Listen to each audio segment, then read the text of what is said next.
All right, go ahead and give me a stick. Yeah, so after we finished the rhythm guitars on this album, we decided that, of the 12 songs that we had, not one of them was really a song that could have opened the album. So I flew up to Portland, and Laith Mullah met me at the airport. We went out to lunch, and over lunch, Laith says, you should use Run From The Moment as your opener. And I'm like, really? Because we'd recorded the song before. And he said, yeah, and he had these two bits of direction. He said, have Jim start with the toms, no elaboration other than that. And there's this big, long, it was a guitar solo when we recorded it, it's a keyboard solo. And he said, play that in 11/8 time.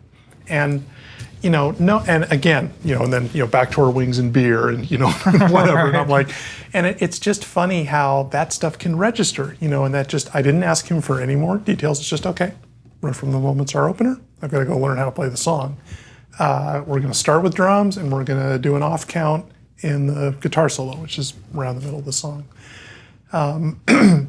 So, and that just kind of sat in the back of my mind and lingered. And I thought, well, if we're going to introduce an off-time signature in this song, and we're going to start with drums, why not have the drums start in the off-time signature? So we're sort of foreshadowing what the listener's going to be exposed to midway through the song. And the more I thought about that, the more I thought, what would really be cool would be, because in my mind it was a 6 count and then a 5 count, and in the introduction in the drums. I thought, what if in the guitar solo we flipped it and we go 5 and 6? And and it just amazed me that, some ideas translate, some don't. And I just hummed that to you, pounded it out on my leg, whatever, and you got it. Mm-hmm. It registered, yep, I can go do that part, it's gonna work. And, we went in and did that. That was kind of one of the hardest songs for me to record, not just because of the time signature. I mean, it was more difficult than some of the other songs, but it's because I was playing a tom part and my charts were on the other side of me as I was recording. So here I am, and I get through a part, and I'm like, all right, here comes this, the 6. And it's like, it's the 5, and because my chart's back over there on this side, and I'm over here playing the toms. So that was kind of difficult for me, just because of that. I'd get through parts, and I was thinking so much of the time signature that I couldn't have everything laid out in my head, because I'm like 6, 2, 3, 4, and so I had to have that chart there to go off. Yeah, well, more to the point, you had to, because until I walked into the studio that morning, you hadn't heard the song. Right. You didn't know anything about it. Right. That's the impressive thing. I mean, for me, it was just remembering what we had done back in 1995, 20 years ago. But I had something to reconstruct. You did not. You were doing that all on the fly with an hour, maybe 2 hours of practice and setup and charting it out and thinking about it. And, the thing with that song is, I think that is the best played song on the whole album. I mean, just, your drums are just so crisp. Barry's bass playing is incredible. It's one of Rich's best moments on keyboard. That's my favorite rhythm guitar playing, literally, on the whole album. Right. And I think because I didn't write the song and I was just able to be a guitar player, it kind of made me experience that album and experience, what it's like to record the way you do, the way everyone else does, where you're just a player playing the part. That's the only time where I was a player playing a part. Well, and that's what you're saying is exactly true, that I become a player and I'm also the producer. And this is a song where you didn't write it, so you become the producer and the player too. Mm-hmm. And we have this, phantom writer, right, on the song that's not even there, and entrusting us to do what we do. You're right. There was a kind of a freedom there, where Laith wasn't there to say, no, I want you to do this or that or the other thing. It's like, what, I think this rhythm part would be cool. I'm going to play it. And there wasn't anyone to say no. Right. And I'm sure when you showed it to him, he wasn't like, oh, why'd you guys do that? Like, he was... No, not at all. And I never even felt the need to talk to him, to run any of that stuff by him. I was, okay, those are my marching orders. I went and carried them out, sent it off to him, and he was absolutely fine with it. That's where that corporate job instinct comes in, and you just go through the task. If you have a decision to make, decide. Nice. that this is one of the songs that Tommy got right off the bat. And really, when I went to rehearsals at his house, I was worried about this song. Off time signature. It's not my rhyming scheme or meter. It's in Lath's timing, which, I thought we were going to have to spend half an hour just rehearsing the song, because some of the other songs we would spend literally half an hour, and which is not an insult to Tommy at all. But with that song, I was like, I got through the first verse, and he picks up the lyrics, and he picks up the microphone, and he's got it, Wow. And I was pissed. Right? Stupid Lath. Tommy picks this melody up immediately. The song resonates with him perfectly. Every beat is where Tommy would have had it anyway. Every note makes sense to him. My stuff, we're going to go through it line by Well, line. now that I'm thinking about it, he's actually singing this song in the key that Lath had it, and all your songs are like a third up or fifth up. Exactly. I was pissed. I hope I kept it from him. Just sitting there going, he's getting the song immediately, and we're having to spend half an hour on Lights of Home. Right. That's great. Yeah, but that was a song where the first couple of times Tommy ran through it, the emotion wasn't there. He was very concentrated on hitting the note, Right. and which he did. But after a couple of times through that, he asked me, how does it sound? And I just kind of very, sarcastically said, it sounds like you're trying to hit the notes. And then we talked about what the perspective in the song is. This guy who can't get a date with any of these girls to save his life, and he's pissed. And and that resonated with him. Mm-hmm. And then the next take after that was the take. Nice. Yeah, so that just ran through, really well. Rich,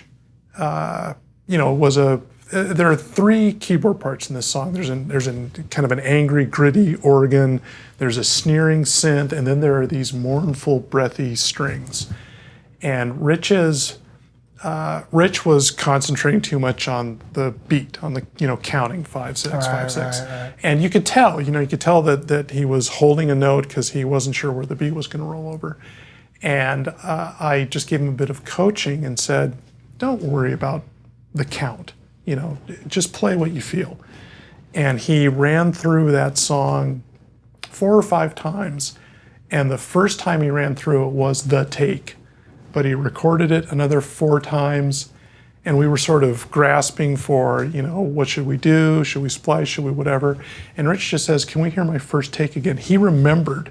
Are you talking about the solo? Yeah, he remembered that had been the superior take, and we went back and listened to it. And once we dropped into straight 6/8 time, he was fine. And we actually took that first thing that he'd recorded, ignored the other 4 passes he'd done, split them together, and it just worked absolutely perfectly. Yeah, it's a cool solo too, because I think it's the monophonic type sound, almost like a Moog type monophonic sound. So it's just Yeah, he did. There's a little Keith Emerson in there, definitely. Yeah.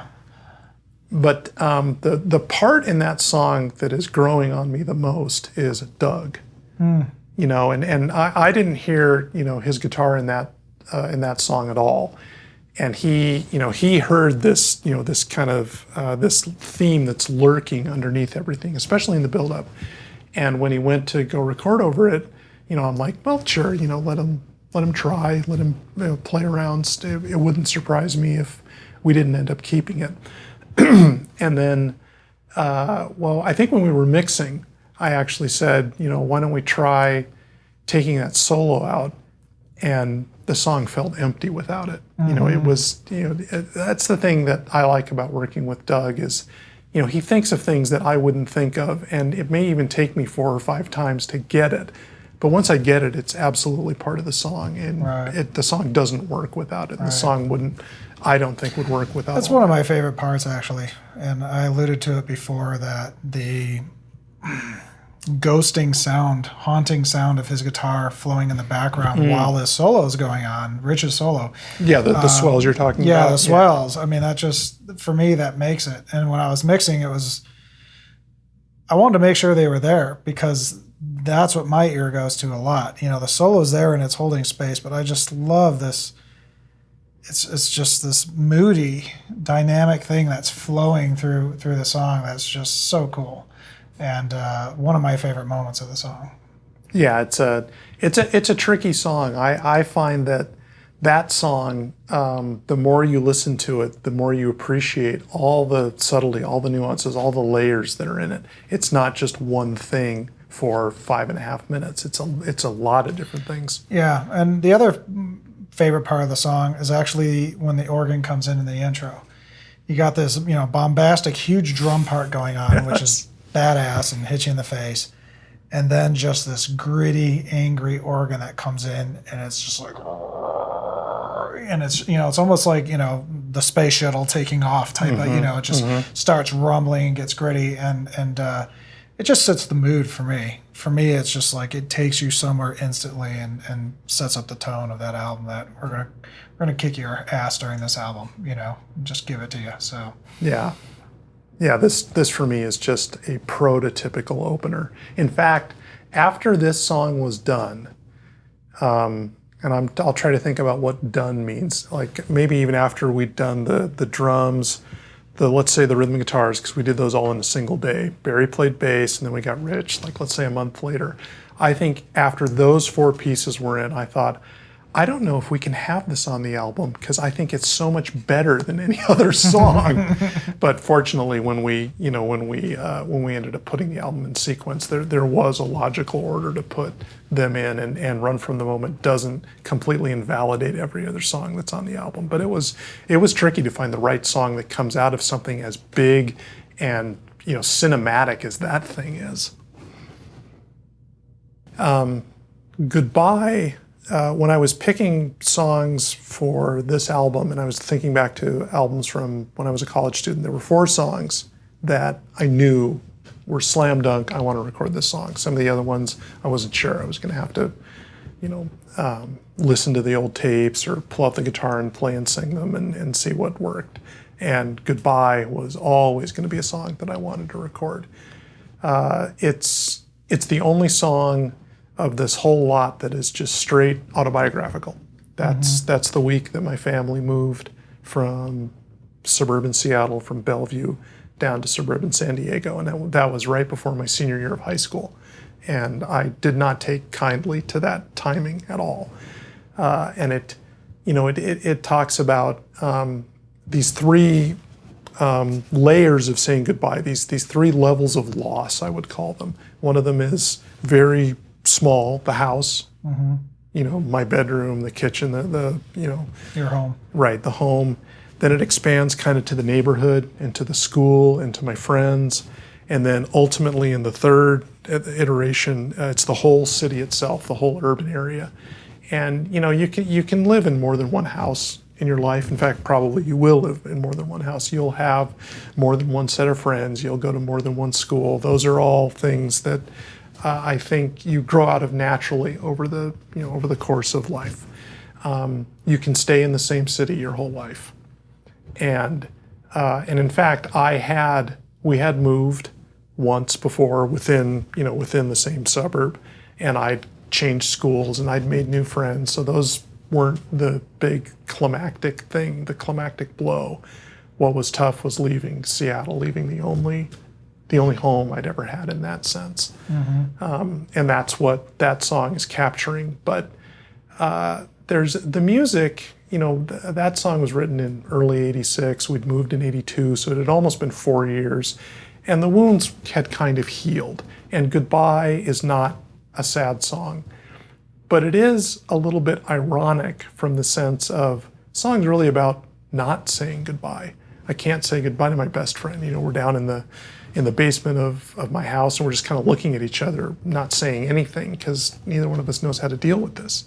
Tomorrow I'm not going to see you, and I may never see you. I'm going to be 1,200 miles away. So that's, calling it goodbye is sort of misleading, because it's really about not saying goodbye. It's about what I couldn't deal with and what I deferred for a certain period of time. That song starts with a single acoustic and has a flub, right? Has something where I shift in the chair, and there's a little bit of noise from my jeans on the leather or whatever. And when I don't think I heard it until the final mix. You heard it a lot earlier than I did. and it's a mistake. And I thought, you know what? I think I'm going to leave it in there. I think that's part of the character of the performance, and I'm okay with letting the human element of playing solo rhythm guitar with a microphone that's picking up everything come through. Yeah, it's kind of the nakedness of it. Right. Yeah, the vulnerability of it. Yeah. This was a song, one of the few songs of mine that Tommy got immediately. He changed the phrasing quite a bit. One of the problems Tommy has with how I write is how I phrase melodies, where it starts and where it stops. He likes more space. And with this song, he was able to put some pauses in there that worked for him, that still fit within the meter, that still fit within the phrase. So that was good. And he ran through this song twice, and then he belted the whole thing out in one take, which is, it's always a lot of fun when any player just gets into that zone, and just goes with it. Well, I think this song, out of all the songs of the album, seems to be a little bit more straightforward. I hate to use the word raw because the production's not raw, but the playing is, in a sense. It's just that straightforward, ding, ding, ding, ding, ding, ding, ding, ding, it's just that straightforward kind of slowly building type song that takes you on a journey as you cruise through the song. And Doug's solo on this song is one of the coolest, just nice rock ripping solos that just really takes you somewhere. And all the vocal harmonies and everything really add up and just, envelop the song as it moves along. But it seems like a journey in itself. The song to me, sounds like a journey. And, from what you're saying, it seems like that's part of your travel. It's part of your leaving home, Yeah, if you want to look at it as, we're talking about the house and it's just me and the guitar. Then we talk about the neighborhood and the rest of the band comes in. And then we talk about the city itself, and now we've got vocal harmony and we've got Rich, doing stuff on the organ. And yeah, the song actually builds in intensity and energy almost to match the scope of loss, in the sense of this is what I'm losing, and I can lose the house and that's just me and the guitar. I can lose my friends and my school, and that's the whole band. That's a little more at stake. I can lose the city, and that's at its full intensity. Oh, Doug's guitar solo, that he re-recorded that.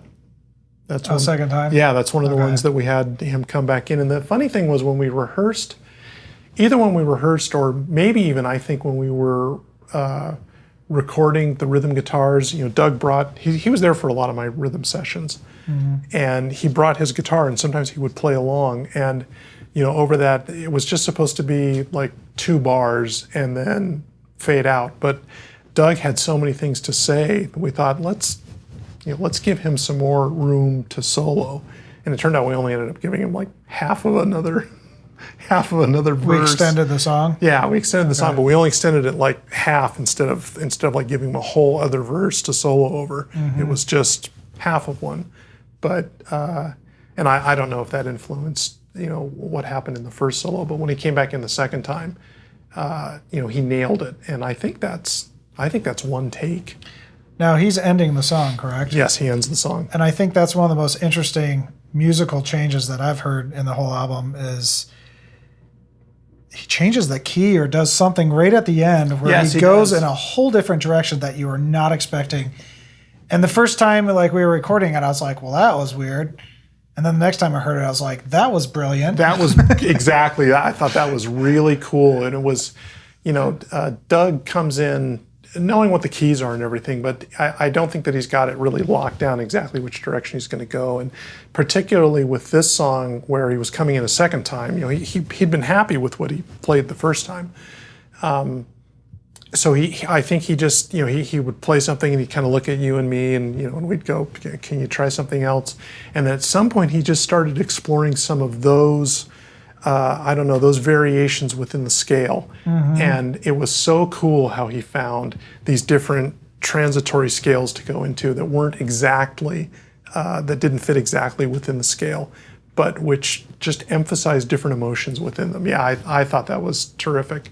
I remember saying over and over how imaginative and innovative his approach was. It almost became the buzzwords of that day. Yeah, and even the last note, the way it hits, and it's a little shaky, or there's a little tremolo, or something's going on there, and it adds to, I don't want to say tragedy, but like it adds tension. So as the song's ending, there's still tension. Yeah, so, it's like your move is not going to go away instantly. It's still going to be there for a while. Yeah, and it didn't. This whole thing of suggesting something, right? Not being overt, not yelling into the microphone, "I hate this" or something. Right. Just this note on a distorted guitar that's almost by itself as it fades out, just suggests it rather than hitting the listener in the face with it. Still discontent. Yeah. Oh, this is the song that you played tambourine on. Oh yeah. After Rich finished the keyboards, and all he had was an organ part. It took him, 10 minutes. I then listened to the song, and it just felt empty. Especially the acoustic guitar that opened it, because there are 4 iterations of it. I'm like, who wants to listen to me play this riff 4 times in a row? Right. And I just said, I almost wish there were a triangle in it. And you went, back into your room back in there, and you came out with one. And I think the only discussion that we had was, well, should it be on 1, 2, 3, or 4? And actually, I wanted it to be on 3. But when I hummed the part 2 or whatever, that was 4. Right. Yeah, it's kind of interesting because, I play drums mainly. I don't do, I could do a shaker, I could do some stuff. And I play percussion. But tambourine is one of those instruments that, you're either really good at or you're not. And people think, oh, I just, shake it back and forth and it's good.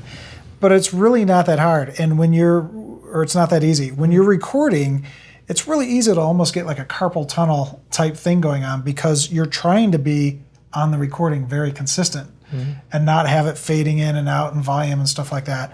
And so for me, as you were talking about 4, it's like, well, if I just hit it, tink, well, that doesn't do anything for anybody, So it's trying to come up with a fade that's like,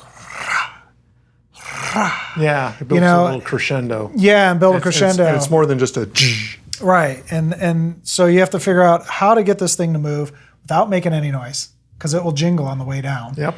And then slowly bring it up and crescendo it and get it closer to the mic.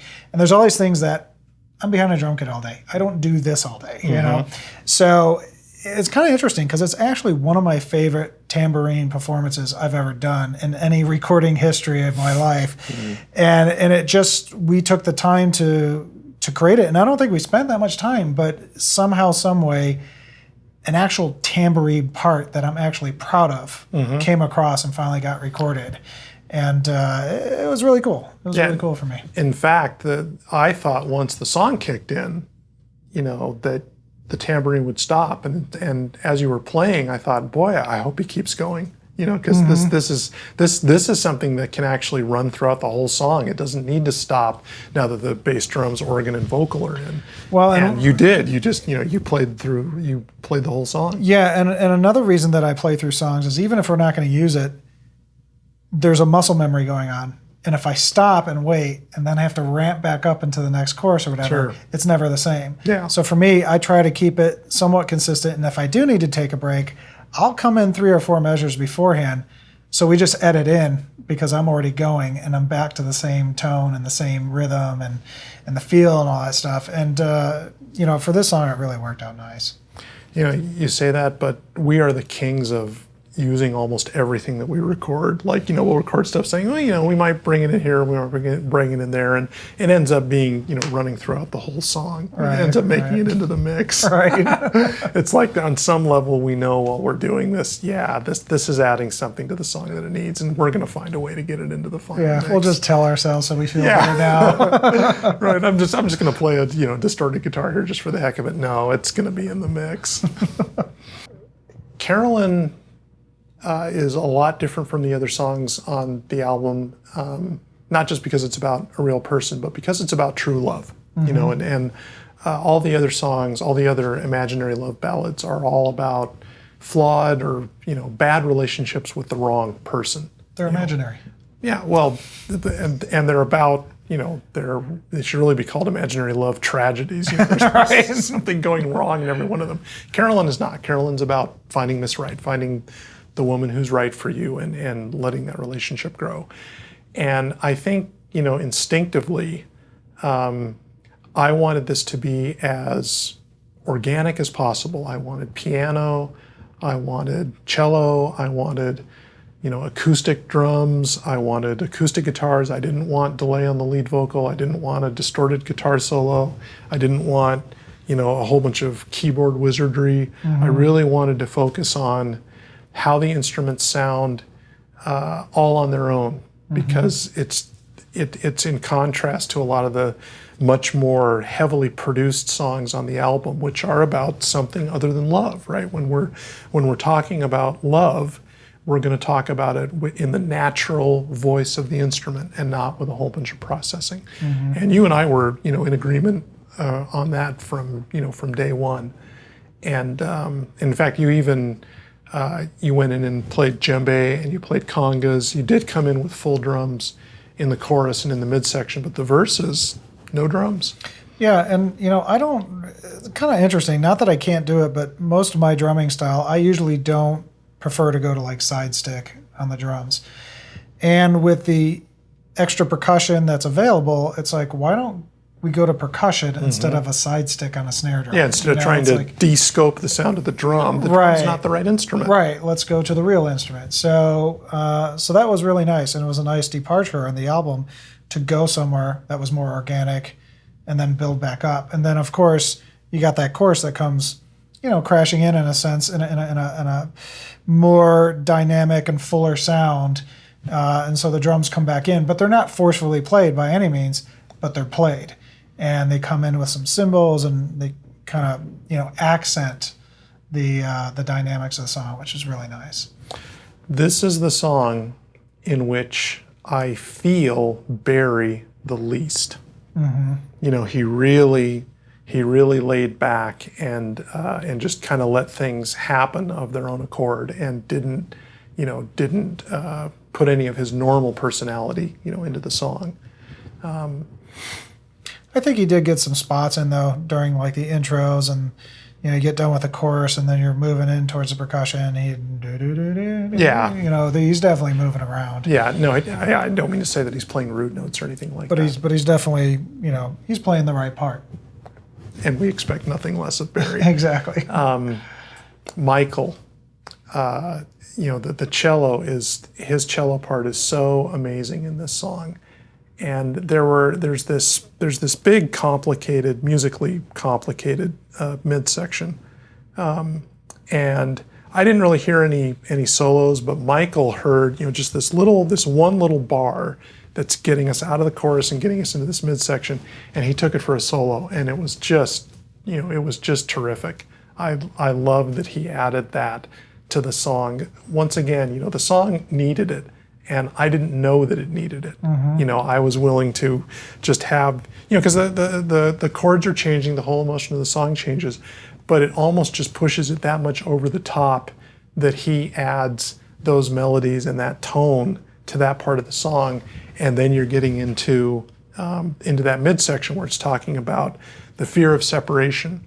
The funny thing lyrically in the song is.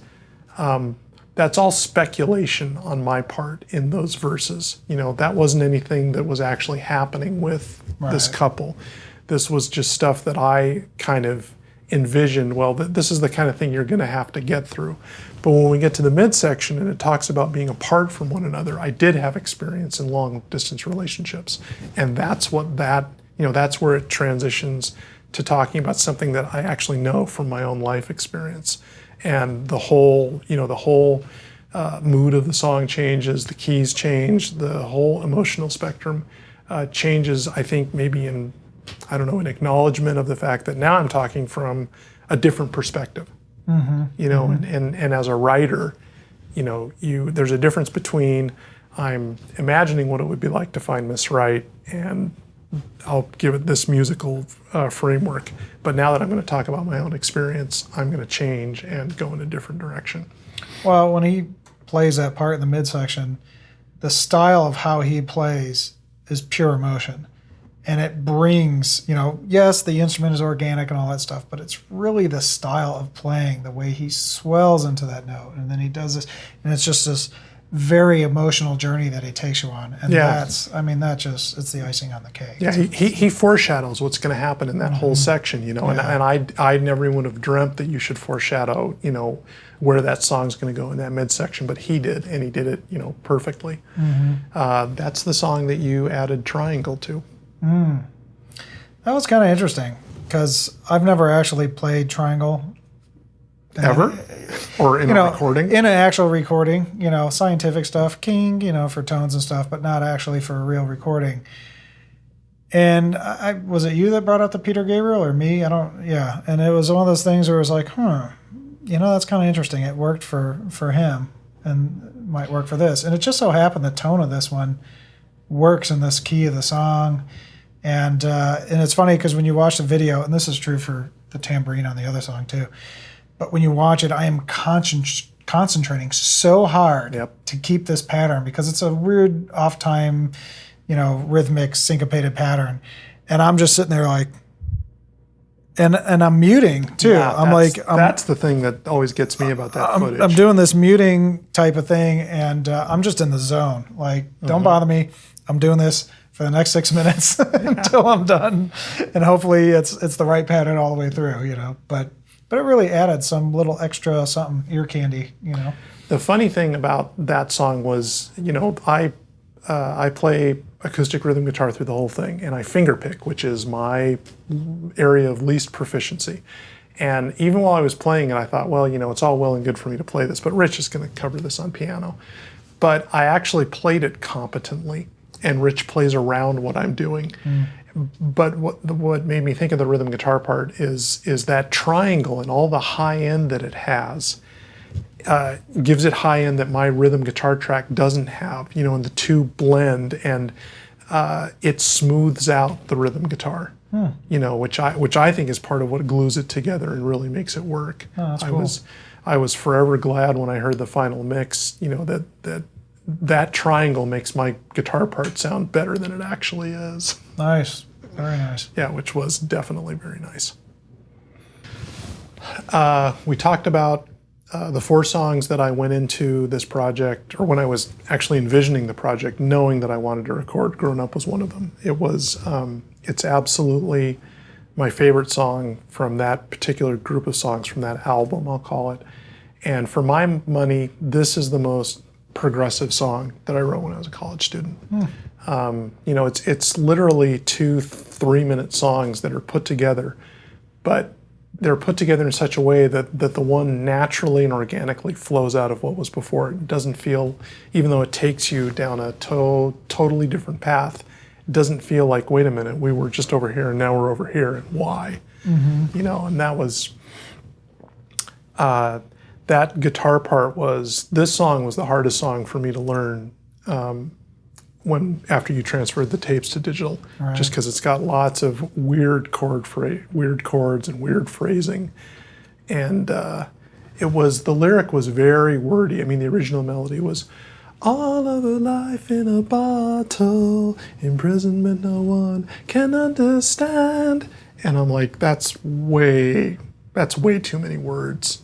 Did you say that, or did Tommy say that? I said it. Okay. I could see that coming a mile away, and so I just literally split it in half. Okay. And threw out one of the verses. That had a bunch of filler in it, and that I think that resonated with Tommy, and he was able to sing that, I think, in a way that's comfortable for him, and I think that he did a good job, definitely. I think emotionally for me on this song to me is what I would call like the slice of life song, where it's this kind of just droning. I don't want to say it builds, because it doesn't build. It kind of just stays at this one spot. And yeah, it has a bridge or chorus or whatever you want to call it that goes somewhere. But for me, most songs during the verses, you'd be on the hi-hat, and then you open up in the chorus and go to the ride, and you have these different dynamic instruments, part of the drum set that you would go to.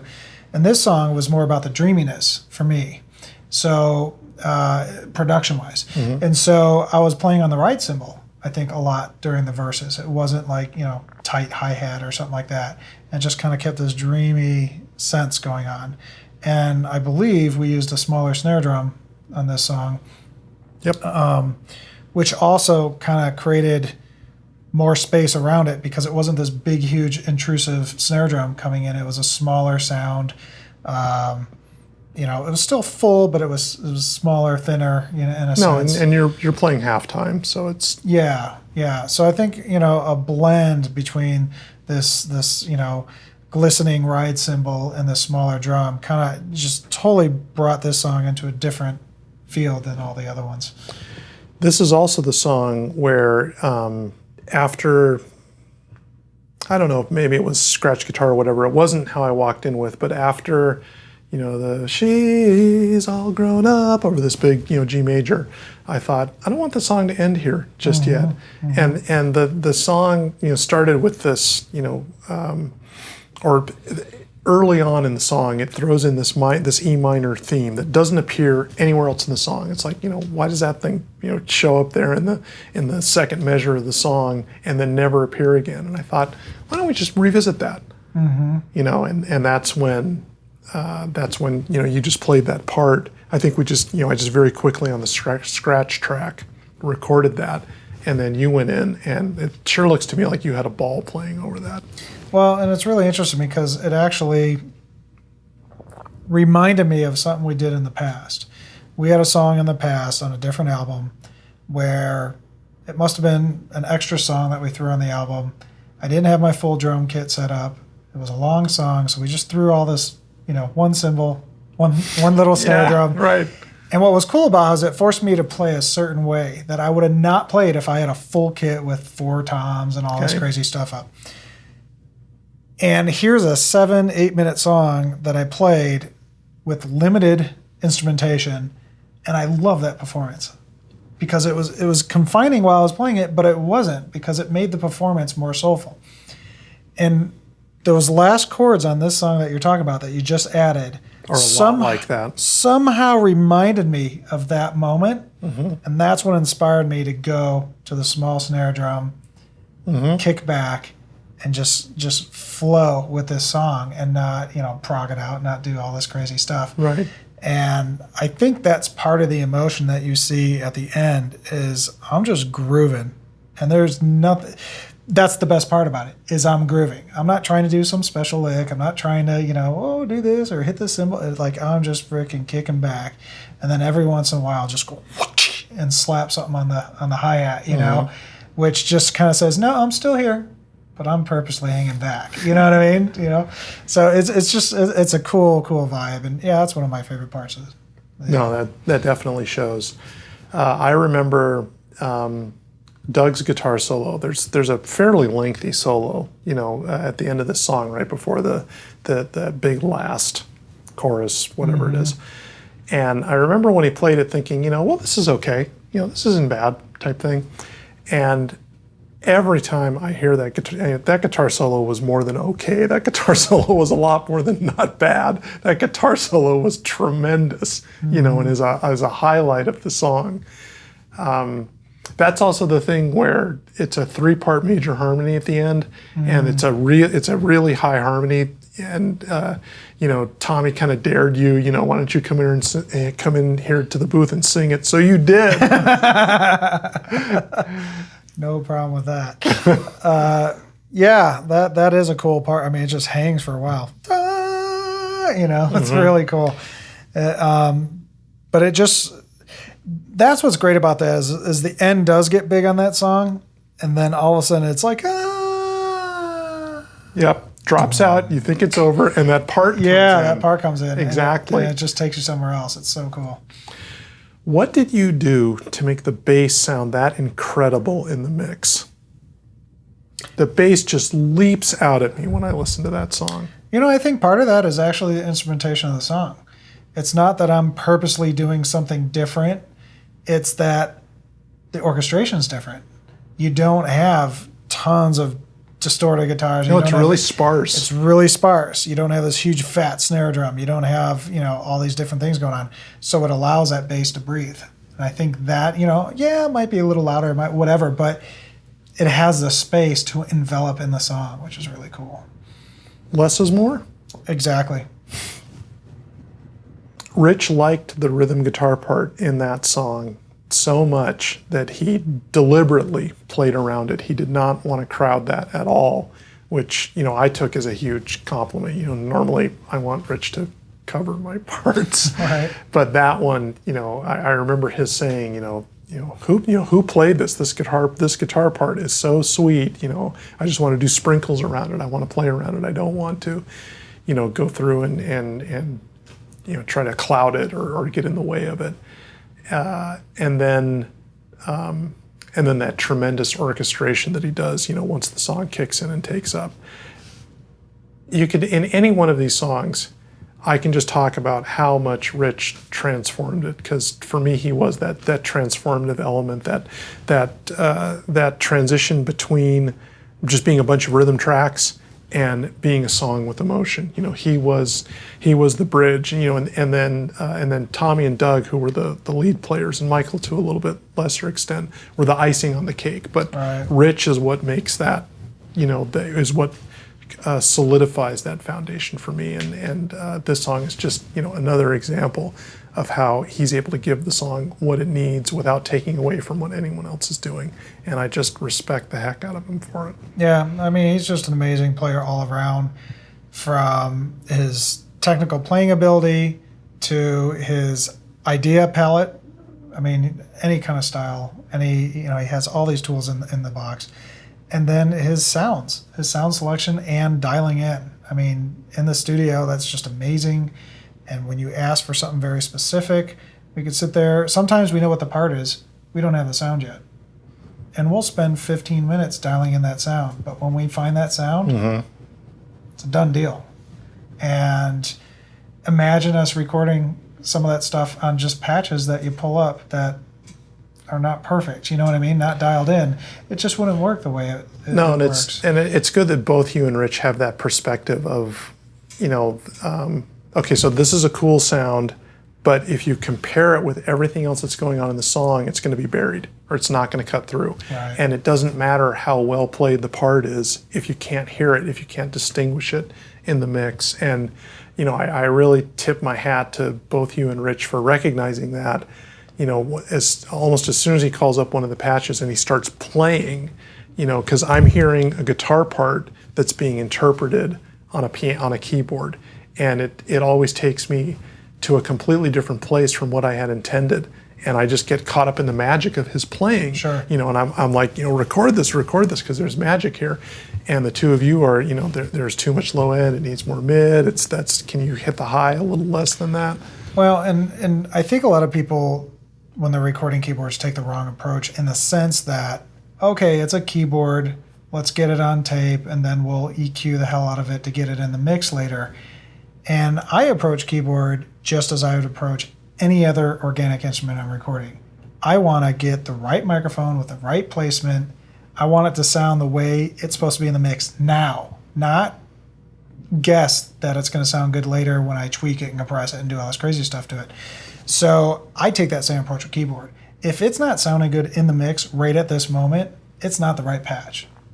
It's not the right performance. It's not the, And a lot of times we play around until we get that performance. Sometimes we don't get the performance until we find the right patch. And it's kind of this, we're on this teeter-totter, and we finally get to the middle to where it all balances out.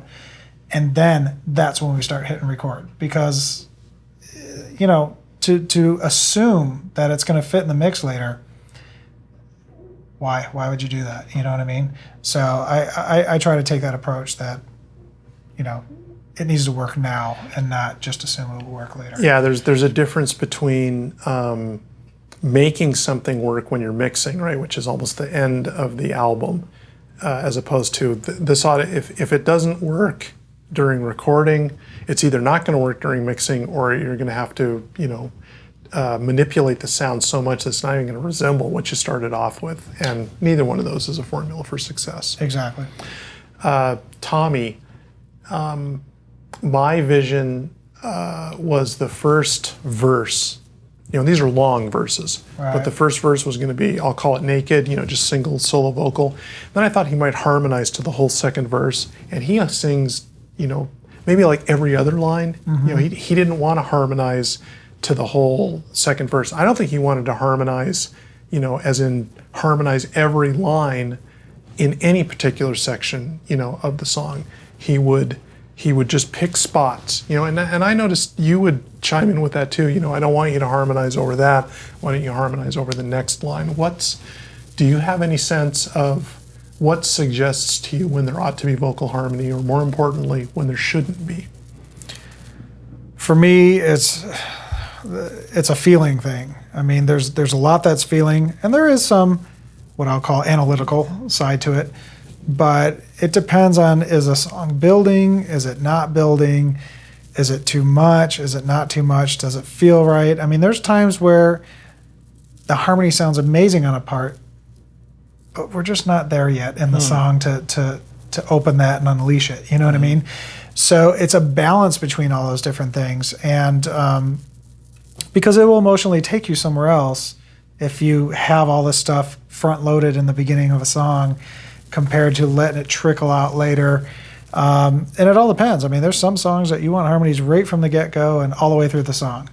But it's really, I take it on a case-by-case basis and just really kind of see where it's flowing and go with feeling on it. And then between me and you, we really, kind of say, well, here's what I'm feeling. What do you feel? And then, we kind of bounce between those two and talk it out to the point where we finally come up with a plan that seems to work. Yeah, I always defer to the musician and what the player wants to do, how Tommy wants to sing it, how Doug wants to solo.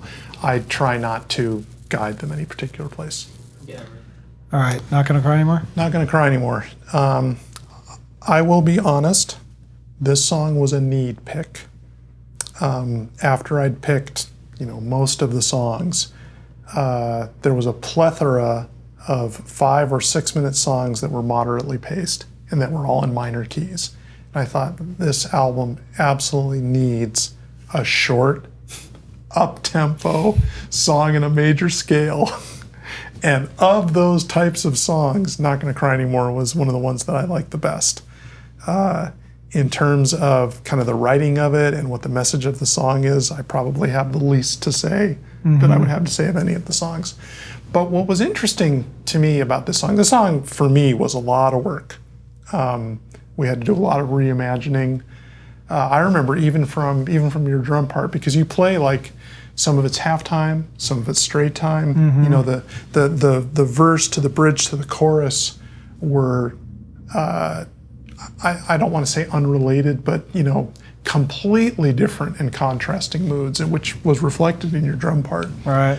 And I like, even though this song was a lot of work, I discovered over the course of recording it that this is an angry song. And I never knew it was. To me, it wasn't an angry song. I wasn't angry while I was writing it, but there's this undercurrent of, why couldn't it have lasted is one of the lines in the song, and it's angry, and that's really what the point of the song is the guy's trying to talk himself into, quit mourning this relationship, move on, and he can't because he doesn't have closure. And that's captured in and that's why he's angry. He doesn't understand what he did wrong. He doesn't understand why she didn't want to stay in this relationship with him. And until he gets past that, he is going to keep crying. He's going to keep grieving this relationship. All right. And Tommy seized on that, and I think that's why, his first vocal was, very raw. And in my mind, too raw. And we had to find a way to, keep that emotional intensity, but not quite approach the melody quite like that. So once again, I ended up taking half of the words out and letting him sing half as many words, half as quickly, because this song is going so fast. So this was the one that was like, really punkish in the vocals, That's and then the we one. kind of, broke it down and made it more singing. Made it a little more polished, yeah. Yeah. But he was the one who made me understand that the underlying emotional content of this song is anger. and and that anger comes through in my guitar part. I think definitely in Barry's bass part. I think for me from the beginning, that's what I heard when I heard the music. It was just this, driving down the road like a little angst, and just a nice consistent hard rock, anger song. So I think, and when Tommy sings the chorus, I'm not gonna cry anymore. He's almost yelling it. Yeah, I mean, he really he pushes that out and really makes that happen. So I think for me, when I first started, even doing the drums, even though, I had just your scratch vocals and not his, right. I was already hearing that. Whether the lyrics really clued that into me, probably not. It was just the music itself made me think about that. Yeah, proof positive that you can be angry in a major scale. Exactly. I don't know if you feel this way. I feel like this is the one keyboard part that feels just a little buried. I feel like it doesn't cut through the bass and the guitars like all of his other keyboard parts do. I don't know if it's because he's syncing up exactly to the beat and to what we're playing, but I just wondered if we couldn't have optimized that tone a little bit more to have it cut. Well, I think he shines a little bit more in the midsection where it gets a little dreamier in the sense, the drums break down. But I think, this song is a rockin' song and it's about the guitars. And, it is somewhat syncopated. We're all kind of not playing around each other as much as we're all kind of, driving down the same street. So, I think it's good. I think it's appropriate for what's happening. You talked about the midsection. For me, who shines in this midsection is Mr. Doug Floyd, one of his best solos on this album. And really makes the song, just gives it that aspect of, I don't know, of mourning, I almost want to say, and the way that he builds it is wonderful, where he's muting, and just kind of fiddling around in the scale in the first measure of it. In the second measure of it, it's full picking and it's the full scale. And then he just starts strumming those chords going up the minor scale. And it's just like, that's just a work of soloing art. Yeah. And I think he's actually mirroring some of what I'm doing in the drums, because I set it up where I am doing side stick. This is one of the few side sticks, where I'm kind of real mellow. And then I kind of kick in with snare drum, but not a lot of kick drum. Right. It's just snare, it's just snare kind of hanging there, little kick every once in a while. And then bam, it's full kick and snare and it's going. So it is this building. And I think he played off of that. Maybe he did. Kind of inspired him to kind of create those parts, which you're right. I mean, that's one of the coolest. It's one of those solos that that you walk around humming, that you could sing. That solo is as melodic and as melodically pleasing as Tommy's vocal is. Yeah. Which is, I mean, that's from, I consider that high praise. Yeah, even the chordal stuff at the end. Right? It's like, I could hear somebody singing that. That's absolutely a vocal melody that he gave us on lead guitar. Yeah, it was really good. I've talked about, I wish Michael had played on the whole album. I don't know what he would have done in this song. There's not much room. Maybe we could have had him be all obnoxious or something. But yeah, this was... So what was funny is after we got done, deciding that the punk part of the vocals and the verses weren't going to work, which took a while for you to convince me and Tommy. I think it took Doug. Yeah. I think Doug, the impartial observer, walked in. Right. And I hit him with, Doug, listen to this vocal. I want it to be half as fast. They like it as is. Doug's like, what are you doing to me? He listened and he said, I bet Doug is a terrific boss, right? He owns his own business. Yeah, I'll bet he's a good boss, because he listened to that. He kind of read where you and Tommy were. He kind of read where I was, and he compromised. Right. And he said, why don't you try doing the halftime in the verses, but the bridges and the chorus leave as they are. Yeah. And everyone was happy, right? Yeah, so we finally, we're making those parts, and those parts, we get them all dialed in and stuff like that. And I accidentally had we already kind of deleted most of the punk vocals. But these were backing vocals that were on a different track. No, it was actually the lead vocal. The original lead vocal was still there, and I didn't chunk it out. Is that what happened? That's what happened. So we're sitting there, and we're listening to a playback, and as we're playing back, listening to the new singing vocals, out of nowhere, this freaking punk vocal goes, and I turn around, I'm like, that's freaking awesome.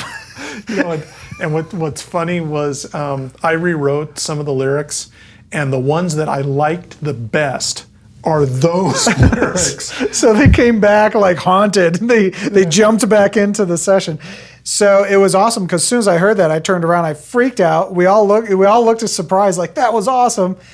And then we added harmony to it. Tommy went into the booth and sang the high harmony. And then we did that for the other one. So what you think is background vocals was actually the original lead vocal with a harmony over it, and that became the background vocals. Yeah, that's the "Can a lie become the truth?" passing between me and you. That was the line that I wrote when I decided that the lyrics could use some enhancement, and that was the line that I liked the most, and I just thought that was such perfect serendipity. It's a total happy accident. The definition of a happy accident. Yeah, love it. Okay. I Love You in So Many Ways is the very first imaginary love ballad that I ever wrote. I actually picked it because it's just a song that I still to this day like to play and sing, but when I was kind of looking at the songs from a distance as to why I had, what role they might play, what significance they might represent, that's where the imaginary love ballads start. This song is the same chord change in the same timing for 10 verses. There's no bridge, there's no chorus.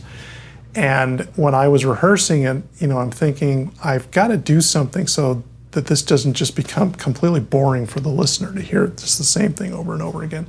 So my strategy was, let's bring the band in one verse at a time.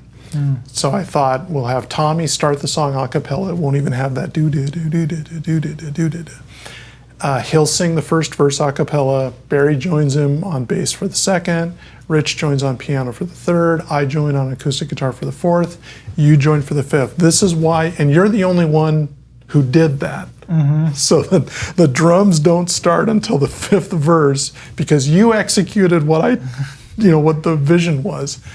All the rest of us play all throughout the song, and they're talented enough of players to vary their parts so it doesn't sound like you're hearing just the same thing, because literally you're hearing the same four instruments playing the same chord change, but it doesn't sound the same the whole time. Well, and I think once Rich started playing that melody, which was originally just a scratch guitar, I think that brought so much life to the part that it became kind of a keeper to have it in the beginning, and it's a very moving, mellow, beautiful part. Yeah, it is. It's it's once again that these players, these musicians show me things about these compositions that I didn't understand, like how beautiful and how sad that theme is that starts. Really, the whole song is sad the whole way throughout.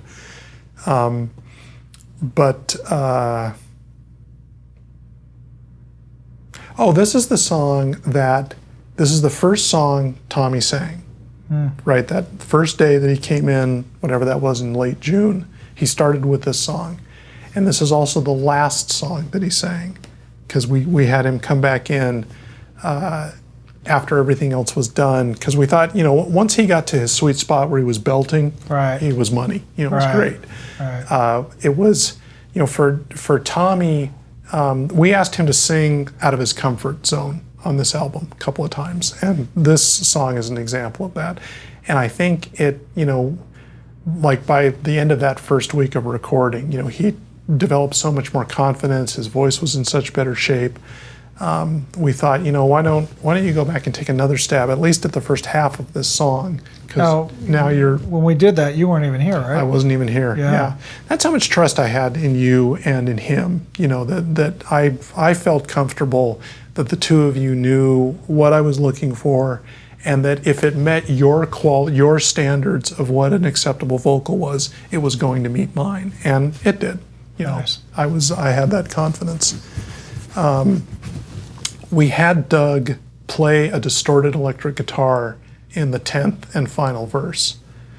And it just didn't work. Not because not because it was a bad solo or because he played it badly, because a distorted electric guitar isn't the right instrument to be playing over that part of the song. Well, and that's something that we didn't even realize until cello was even on the table for this album. Right. And once that came, especially the song builds and it does get pretty loud, but for the most part it's a mellow song. And at least it's kind of longing in a sense, it has this sound.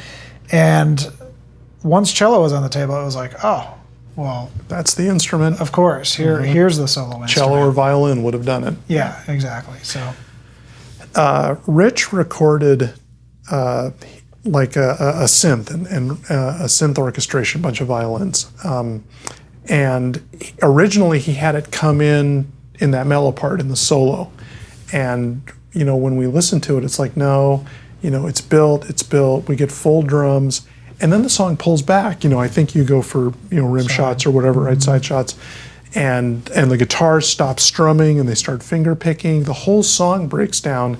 Don't put a bunch of violins in there. Right. The whole song is taking a big step back, and that's when he went in and just improv that flute solo. And I think he was really just fiddling around. He didn't think that was the solo or the take, and it absolutely was. Yeah, I think he was just kind of off the top of his head. Hey, what about this? Right. And we were like, yeah, keep it.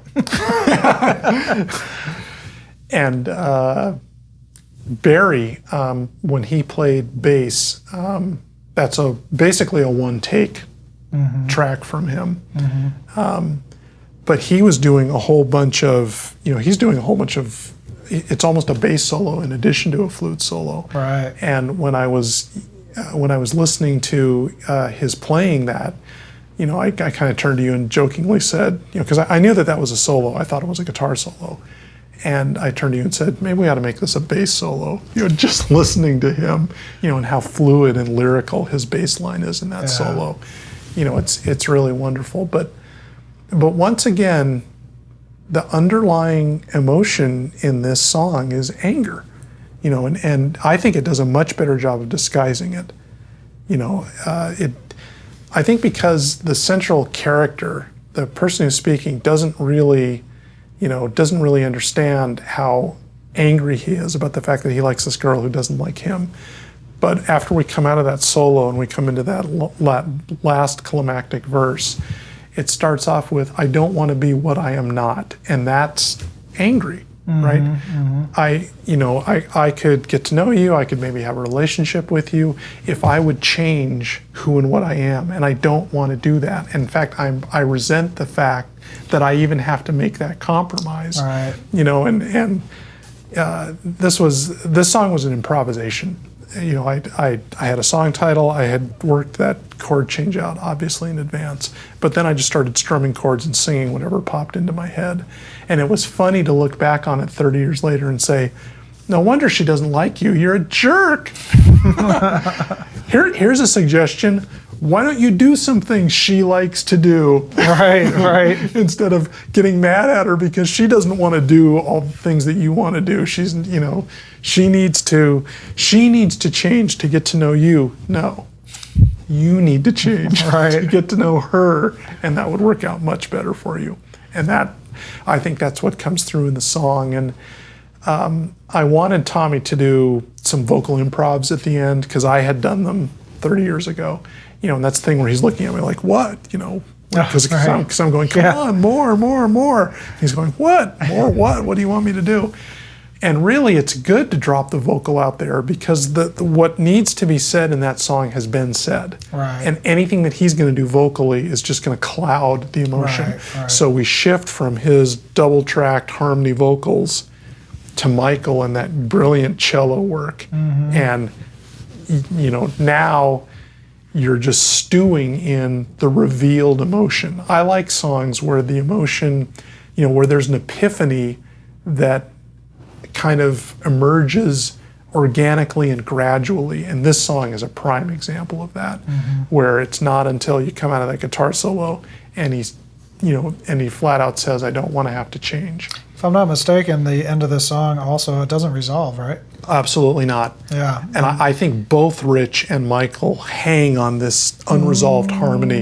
Yes. Yeah, it's just hanging there. And it's just so beautiful. I remember when Rich played it, I liked it, and when Michael played it, I'm like, oh, please stay on that note. Please stay on that note. And of course, they both did. Yeah, wonderful song. This song way exceeded my expectations. You know, I came into it thinking that it wasn't that much, and it ended up there was actually a lot there that, of course, this group of musicians was able to bring to the surface. The Imaginary Love Ballad. The song Goodbye was originally 7 minutes long, and it was Imaginary Love Ballad was, in my mind, just an instrumental lead-in to Goodbye. Okay. And when we transferred the tapes to digital, there's some things where I click the distortion pedal and whatever, and you took all that stuff out. And when you listen to just the pieces of music continuously, it's clear that that was not an instrumental lead into Goodbye. It's its own song. And there's a freedom in writing an instrumental. This is the only instrumental I ever wrote in college. And there's a tremendous freedom in writing an instrumental. I wouldn't say necessarily because you don't have to worry about rhyme, you don't have to worry about what's the voice gonna do. It's the rhythm, the guitar does all the talking, not just serve as a foundation for the vocal and the harmony and the whatever else. And that's what this song is. And it was a real joy for me as a guitar player first, as a composer second, to think not about what's the vocal going to be, but rather what's the next chord, and it jumps around like that. It sets up this bass and then it goes to all these other places. And it was just really liberating for me to explore that aspect of the rhythm guitar, not as a backing instrument, but as the lead instrument. Mm-hmm. Mm-hmm. And that's what drives the song. And for me, it's a very wide emotional palette. If you want to call it verse, bridge, chorus, I don't even know if those apply. But the different sections of the song have completely distinct characteristics from one another. Not just in terms of what key that you're in, but just in how the whole section feels. The first thing is all staccato and do do do do do do do do do do do do do do do do do, and then these flowing chords, and then these gentle finger pick things, and then ending with these big minor chords. It's just a really wonderful process to write an instrumental. This song was kind of interesting because it hits you right off the bat, like bam, comes right in. And even drum wise for me, I played the part, what was supposed to be there. But as we got through the song and I kept playing through it, I played other parts that were similar to that part better. And I had to go back and re-record that intro part because it didn't have the same feel, because it was almost like you're jump starting and you can't get it smoothed out playing that technical of a part right off the bat. And you've got to come in burning, right? You don't have a cymbal sheen, you don't have anything. You are pounding those drums from the and it's not like the tambourine where we could just edit in. Like you gotta be there right on it. And so that was probably one of the most difficult parts for me to hop in on drums. The other cool thing about this song was, everybody's in there and they're doing their thing, but to take Michael on his cello, slap him through a distortion unit, and just frickin' have him go balls out doing a basically distorted lead solo, and because of his instrument, it's fretless and stuff, he could do some wacky stuff, do all this crazy stuff. And, not knowing till months after we recorded him on this project, finding out that this is really the first true rock project that he's ever recorded on, like we were pushing his boundaries and we didn't even know it. I was just like, yeah, do this, because I've worked with him so much that I was like, oh, no big deal. For Michael, he hadn't been, I hadn't told you to tell him what he's playing. You know, he was coming in to replace Rich's little do do do do do do do do do do do do do do do, and to replace the guitar solo. Those were the two things that I wanted. And yeah, and he hadn't practiced that part at all. So he just threw it together on the fly, transcribed it, and busted it out like it was nothing. I hate people that are that talented. The way the song starts, the song never started with do do do do do do do do do do do do do do. It was after I heard you play that in the middle of the song that I said that's how the song ought to start, because it originally started with do do do do do do do do do do do do do do do do. And I heard you play that midsection, and I just thought, oh no, that's a much better way for the song to start. And you can go from E minor to G major perfectly. It's going to work, and it did. That is also, in addition to the musicians kind of show emotion that maybe in the song that I hadn't even been aware that was there. I'll just get these ideas on the fly, just when even from the scratch guitar. Or listening to you play the drums, like that idea to tack a coda onto Grown Up, or to put an intro into Imaginary Love Ballad. That was when I heard you play. Up until I heard you play that part, I was never going to start the song like that. Wow. But when I heard that, it was just, no, that's how the song, it would be so cool if the song started like that. So what you're saying is, no, Jim, I'm going to make this more difficult for you. That's the bottom line, yes. I see. Because I expect you to rise to the challenge. And I did. Rich, an Imaginary Love Ballad. He's there. I don't know why. Again, this is one of the things that I love about making these albums, is just stuff that occurs to you out of the blue while you're in session. And I was listening to, I think in particular, this bridge section that we'd already gone over once, and I said, the chord change does a half step.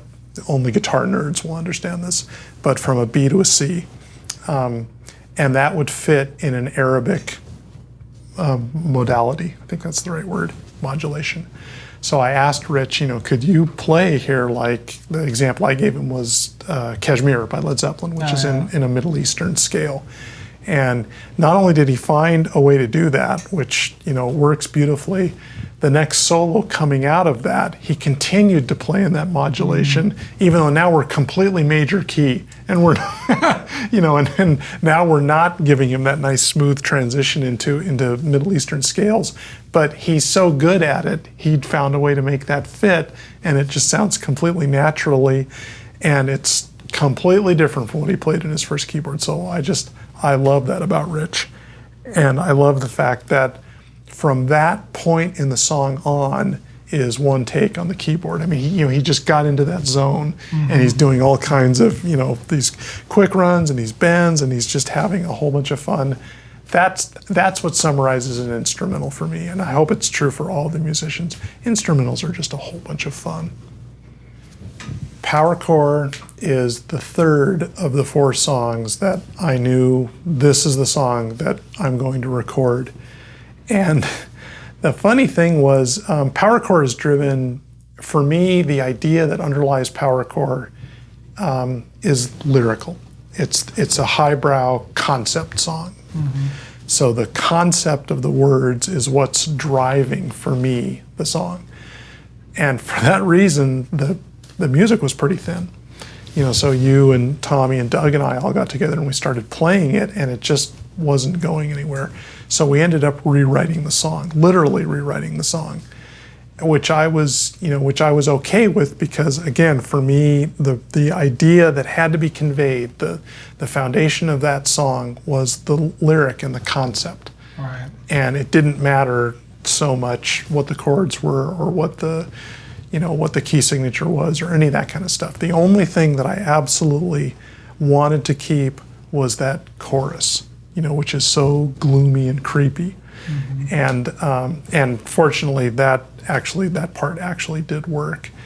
But when we went to start recording it, you started having ideas, right off the bat. The Gregorian chant. I don't know when you thought of, recording all the drum parts that you recorded, but you felt something happening in that song that you had ideas on how to realize and how to interpret? Yeah, I think as even while you were doing guitar parts, is like the chant came to me. The kind of like, evil taking over, controlling you type of thing really added, not only the type of drums that we were going to do and all these overdubs, it added a sense of marching snare drum for more that militant control. The angriness of the low bowing cello, there was all these kind of production ideas that the song just, yearned for. It's like, please put this on me. It's a good way to put it. Yeah, and and all the different things like, adding the drums gave it this beef and this kind of plodding, marching type of thing, and then adding the bow to the cello just created this angry character, basically, that once we started adding that stuff, it had to show up at every chorus. It wasn't just like, oh, let's build the cello. No, this is the angry character, and it must be there at all times in this part. It now, lives and breathes, which is kind of interesting because at the end of the song, unexpectedly, I knew I wanted a syncopated cello part, and I actually emailed that to Michael beforehand. I don't know if you knew that. I did not know that. I was like, at the end, maybe we could do some kind of some kind of interesting thing. And so I think that was the inspiration of what happened. But what Michael did and took it to was somewhere almost totally different, because there was more life to it. It wasn't, just a, it wasn't a very repetitive. No. It was this very organic, yet he made it like a 4 or 5 piece, he turned it into a string quartet. Yeah, but with feeling and life. So here, throughout this whole song, you have this plodding and dreary and this dark thing, and yet somehow it blends into, it's still dark, but it blends into something that has a little bit more life and a little bit, almost like someone's trying to get out. It leaves you wondering what's happening there. Yeah. Because the song builds and there's this consistent narrative, and it just keeps getting more dramatic and bigger and bigger and bigger, and then it collapses. And you're right, it's like this instrument that has been in a supporting role the whole song for 7 minutes, right, all of a sudden jumps up and takes center stage, and I don't know why, and it's sort of left to your imagination. What do you think's happening here? So the challenge is for you now, is for the next album that will be organic, is now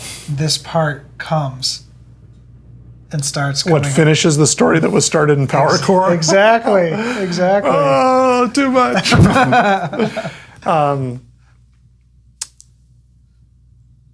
The Nirvana symbol. What made you want to include that? What is that representing? That was part of pure anger. I had all these drum parts. I overlaid a second drum set. I overlaid, I don't know what it was, 5 snare drums and 5, tom parts, or 4 snare drums, 4 tom parts. So we had all this beef, if you will, and this plotting and flanging and things that were going on, flams and stuff like that. But I didn't have like the last freaking punch in the face, and that's kind of where that cymbal came in. It was a full drum part, all morphed into distortion, and just crashing the hell out of this cymbal and just riding that cymbal. It's not a ride cymbal, but riding the crash, right? Just as just this sheen coming through. And I think mix-wise, is it super apparent to you in the mix, or is it like subtle? I'm kind of curious, because I have a different perspective on how I mixed it. I think it's more subtle than I thought you would mix it. And I think it's more subtle because that's where Doug's tremendous guitar solo starts. And the minute he starts playing, my ear zeroes in on that tone, on that notes, on that whole performance he gave. Yeah, I think, and you're right about that. His performance is phenomenal, so obviously you want to give that space and it's here. But I think if we muted that part with the cymbal out of there while that solo's there, you'd be like, huh.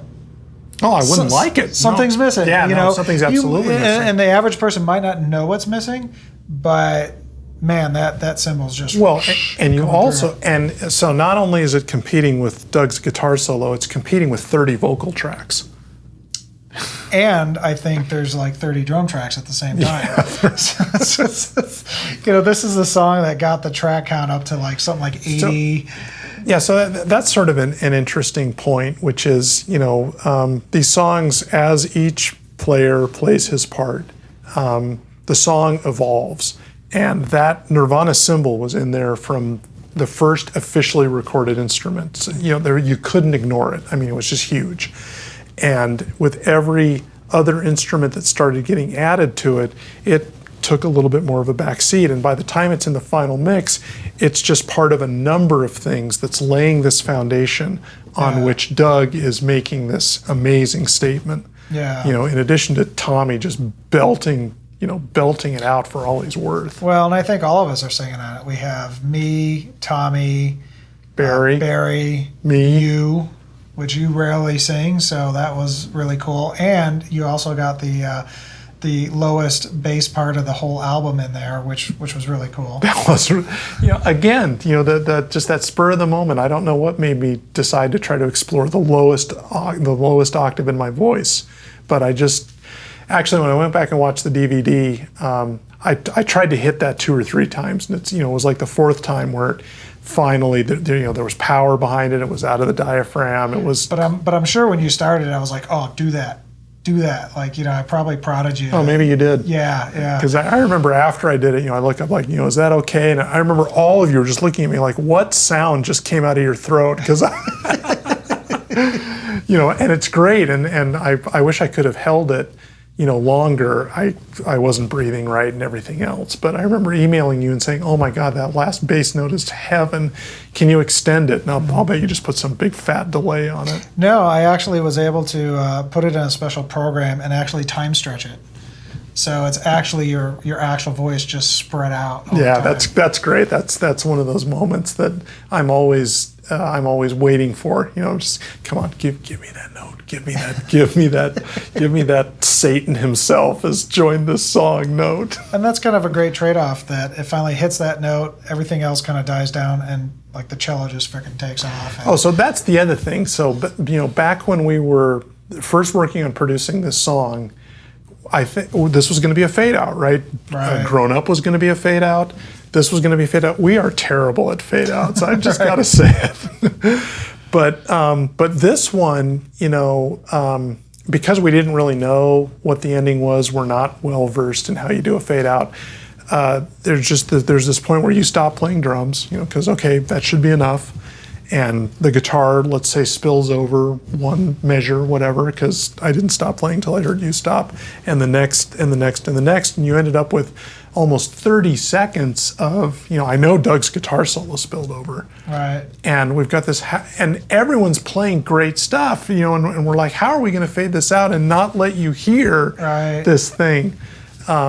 I even regret how we faded the cello out, because Michael kept playing just great stuff. Yeah, it could have gone on twice as long. Right, and I wish we'd just done a dun dun dun. Another reason for the sequel. This is some serious lobbying going on here.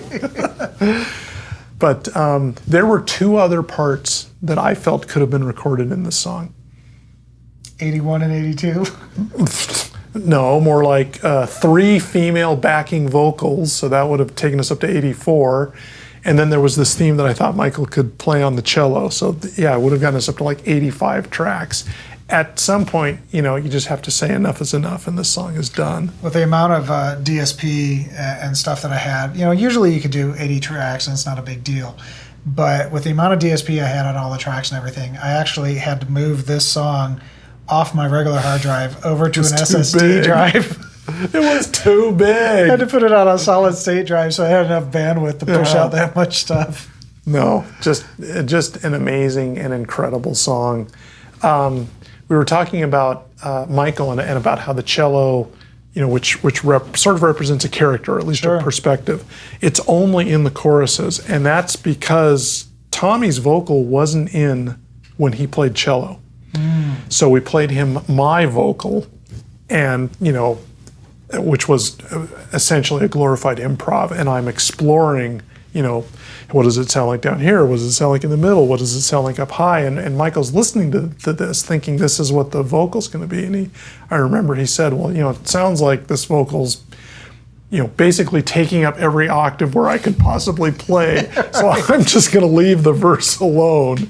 And it had that added benefit of now when you hear the cello, only in these specified parts, it has a particular character and it portrays a particular consistent emotion, right. As opposed to, in the verse it's this one way, but now when it appears in the chorus, it's dark and it's black and it's angry and it's whatever. Yeah. So that was actually sort of an unintentional side benefit of my meandering all over the place vocal. I wonder what Michael would have to say, having now had the chance to hear Tommy's vocal, which, sticks more in like one octave, right, instead of the octave and a half or whatever it was that I was playing around. I know from my side of it that I actually wanted Michael to just play low notes in those areas. Okay. So that was something that I kind of, asked for, specifically what I heard. But, that's always something that you start with. And then when the performer comes in and they throw in their 2 cents or do something, like, you never know where it's going to go. Right. And that's the fun. That's the fun. And that's obvious with everything we've done together, is we always have an idea, but we're always open to brilliance that shows up right in front of you. And we take advantage of that. Which we get with regularity from this crew. Yeah. Exactly. And, we just go with it. This verse, the rewritten verse, is exceptionally long. I wanted to time it just so I could say, by way of comparison, the verse for Not Gonna Cry Anymore is 7 seconds long. This one's 20, so it's like 3 times as long as a normal verse is. And that's, I think, why, when Doug in rehearsal just played this other figure, it's like I didn't want to play more than 2 measures of this thing, because it's 40 seconds of time. Right. I don't want the listener to be hearing the exact same chord change on the exact same instruments for a minute and a half, which they would be if we gave them 4 verses back to back to back. So it's 2 verses, bridge, 2 verses, pre-chorus, chorus. And that's, that's a decision that you make when you're writing or arranging. It's just a gut instinct. I don't want to hear this again. Now I'm thinking about it, even the drum parts during the chorus are an orchestration. It's not an actual drum beat. You're right. It's just toms, Snare, toms, snare. And different snare pattern, right? Tom hit, snare, single snare, tom hit, it's and Right. you alternate. Right, yeah. So that's even something that's very different than a normal song that you would do, where you have some kind of drum pattern going through the whole thing. So this song was definitely interesting compared to all the other songs. Definitely, this song had so much more potential, than I ever could have realized. Just really crazy. Just a really crazy and fun and standout song. Because these verses they're so long and they're so deliberately played, really slowly. It's a slow zhung, zhung, zhung, zhung, zhung. There was a lot of space. In fact, there was too much space. So what we did was we recorded the 12-string guitar twice, playing on the second and the third beats, just a simple strum, zhung, and you ran it through like, I don't know, a chorus, a phase shifter, a delay. You put all this processing on it and you hard panned it. So, one's out the left channel and one's out the right, and one of them is on 2 and one of them is on 3. And it's just this, I call them spacey guitars, and it's just like a shimmer. Yeah, like a shimmer. And it's just this little nuance that's in there that you've got it mixed down so low you can almost barely hear it. You just sort of feel it every once in a while. And it just helps to fill that space. What's interesting about that is I'm usually, when I'm engineering, I like to track everything and I like to mix. And I really, some people, they mix as they go. I'm usually not doing that. I like having it sounding close to the mix, but I don't like putting all this processing and stuff on, because it just kind of causes problems with tracking. This was one of those things that right from the beginning I put on there, and it stayed, and it was there through the rest of the time. Yeah, well, because you did that just to, you had this idea. What if we did a whole bunch of processing here? Let me show you what it would be like. And you just did a quick mix of it, know, Right. and you're right. I mean, we loved it, obviously. Yeah, and it we loved stayed. it so much, we just kept it in. Yeah, I never changed it at the end. It was that sound, and I just adjusted the volume, and we were good to go. There are a couple of times, so there are 3 times that we just throw a random instrument in on one of the beats in the measure. I don't think there's one where we do it on 1, but Power Chord is on 2, Grown Up is on 3, and Goodbye is on 4. Nice. Sort of, yeah. So it's as you go through the song, you're almost keeping in mind where you've placed something like that, and you just instinctively pick a different beat, pick a different accent. Don't, even if it's a different instrument, and even if it's a totally different song, pick somewhere else that you're just throwing that little something at them for them to pick up on. I don't know if it's, just a production thing where we don't always want to be emphasizing the same beat in the measure or not, but it's just that to me is also a little happy little coincidence that I enjoy when I listen to the songs. Yeah, I think it's a total coincidence, because I think most of those decisions are based off of feel. Absolutely. Didn't think about it at all. The other thing, when I listened to the first mix, which was incredibly good given how complicated this song is, the song still, even with Rich's piano and even with the vocal and even with Barry's very fluid and beautiful bass playing, it still felt empty. I think just because it is so long. It's, however, I'm obviously going to have to go time it after this is done. About 8 minutes, somewhere around there. No, I mean a single verse, that single chord progression all the way through.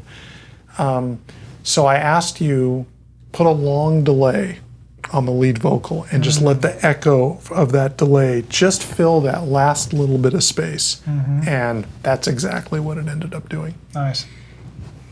That's the story of Power Chord. Hell of a song. So the 4th song that was a slam dunk, no doubt about it, I'm absolutely going to record this song, is Life in November.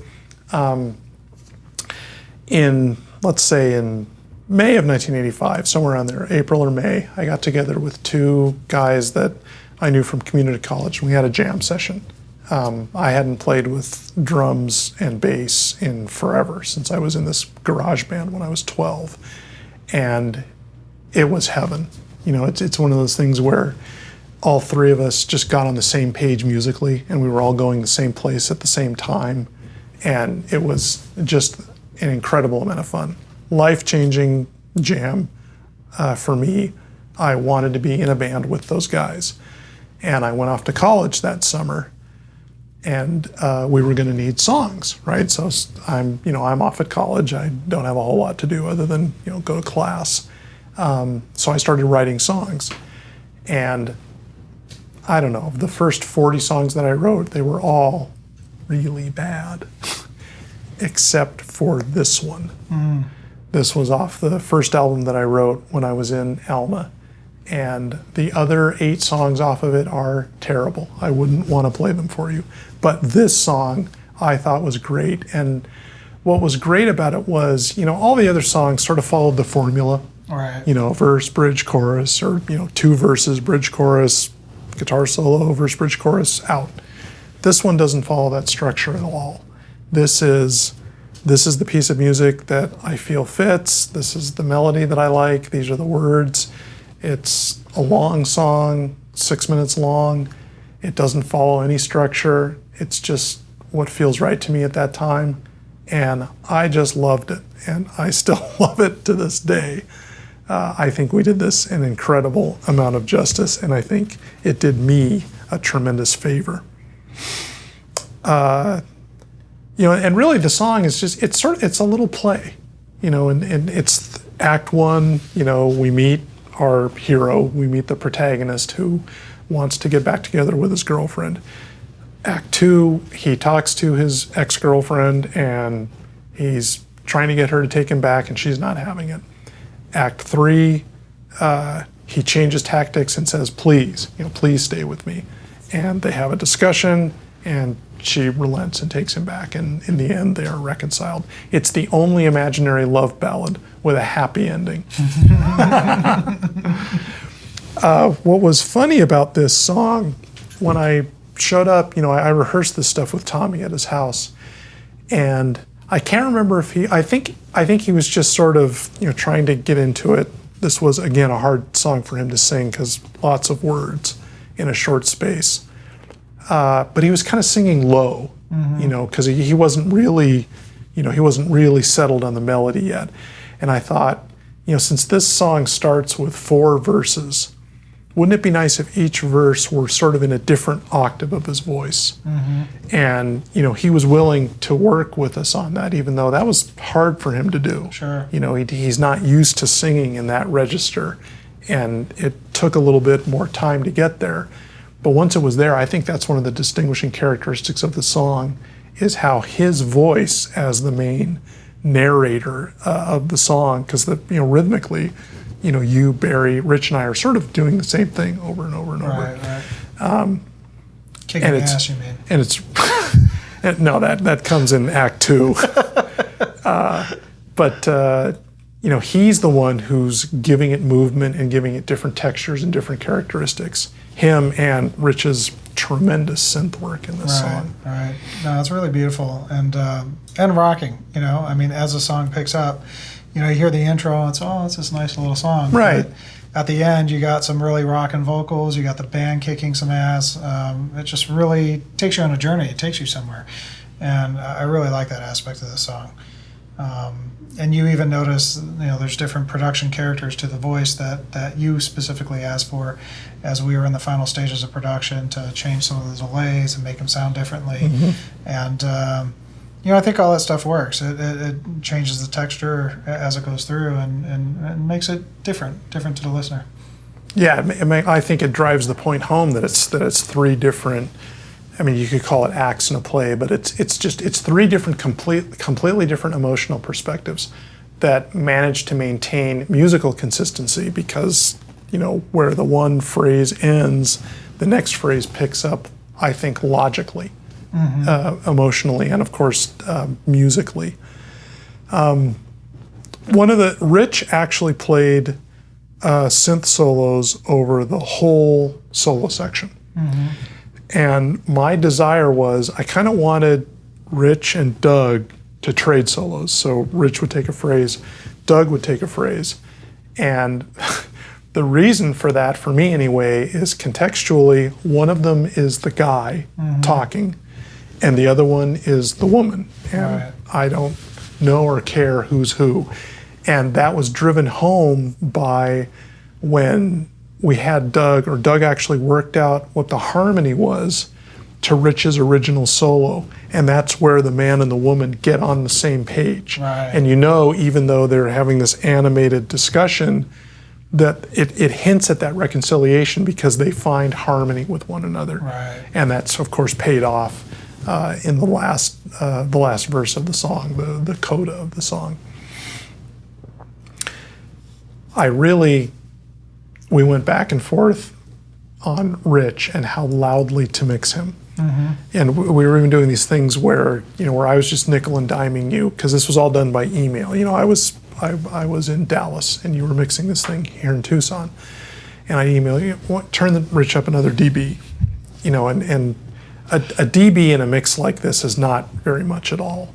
And you would do that, and you'd send me a file. If you're at the right level, a dB is a lot. Okay. When you're not at the right level, it's nothing. So Rich wasn't at the right level. Right. And the last mix that you had sent me, I was just starting to hear him and just starting to feel him. And I thought, okay, we just need a little bit more.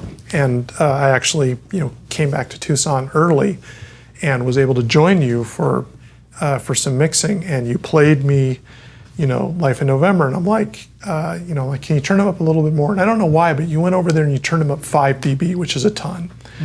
And I'm like, oh yeah, that's good, that's good. And you said maybe even a little more, and you went over and you turned him up another 5 decibels. 10 decibels is, I can't give them a reference for what 10 decibels is, but it's a ton. And we both started nodding our heads. This is how this song is supposed to sound.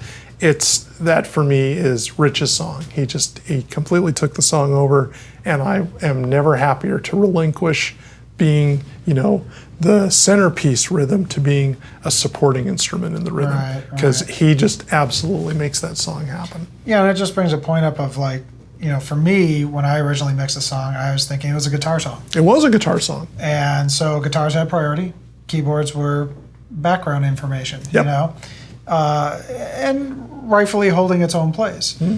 But it was just funny because I think it was, 3 iterations over email? Like, can you turn it up? Three or four. Turn up one, turn it up one, turn it up one, turn it up a half, And it just seemed like we were getting nowhere. So at the end of the day, we probably turned up that keyboard part somewhere around 14 dB.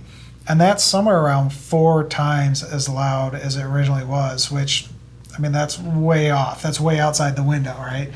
And it's just because of a perspective. It's not that it was mixed the wrong way. It was a perspective that guitars were king and keyboard was secondary.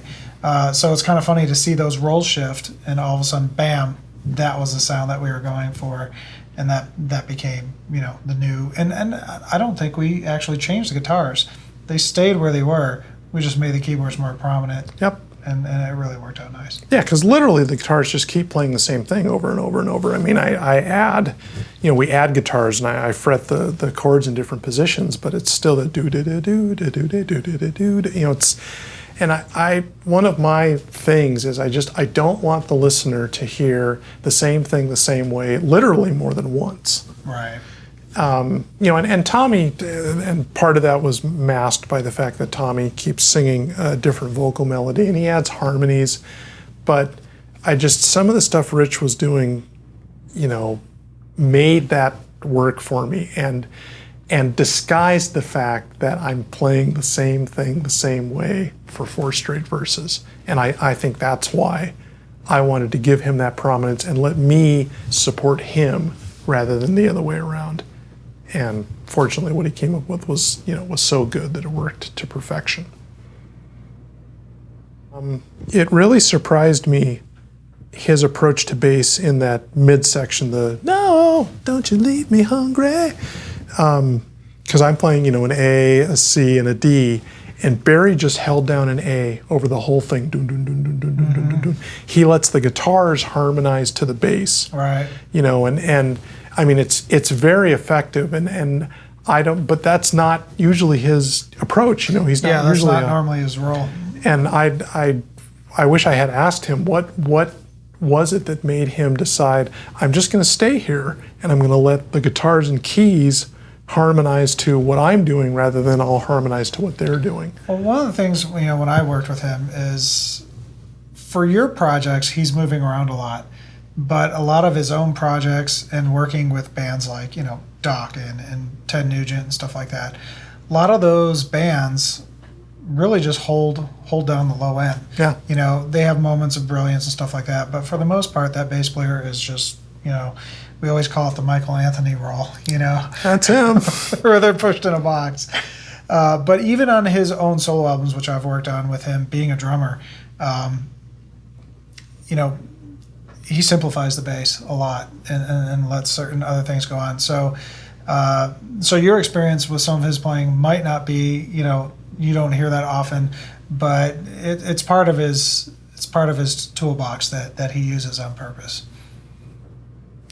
This is another song where we asked Doug to come in and just fix one part, the second half of one of his solos, because he has 3 solos in this song, and 2 of them were just, absolutely what I was hoping for.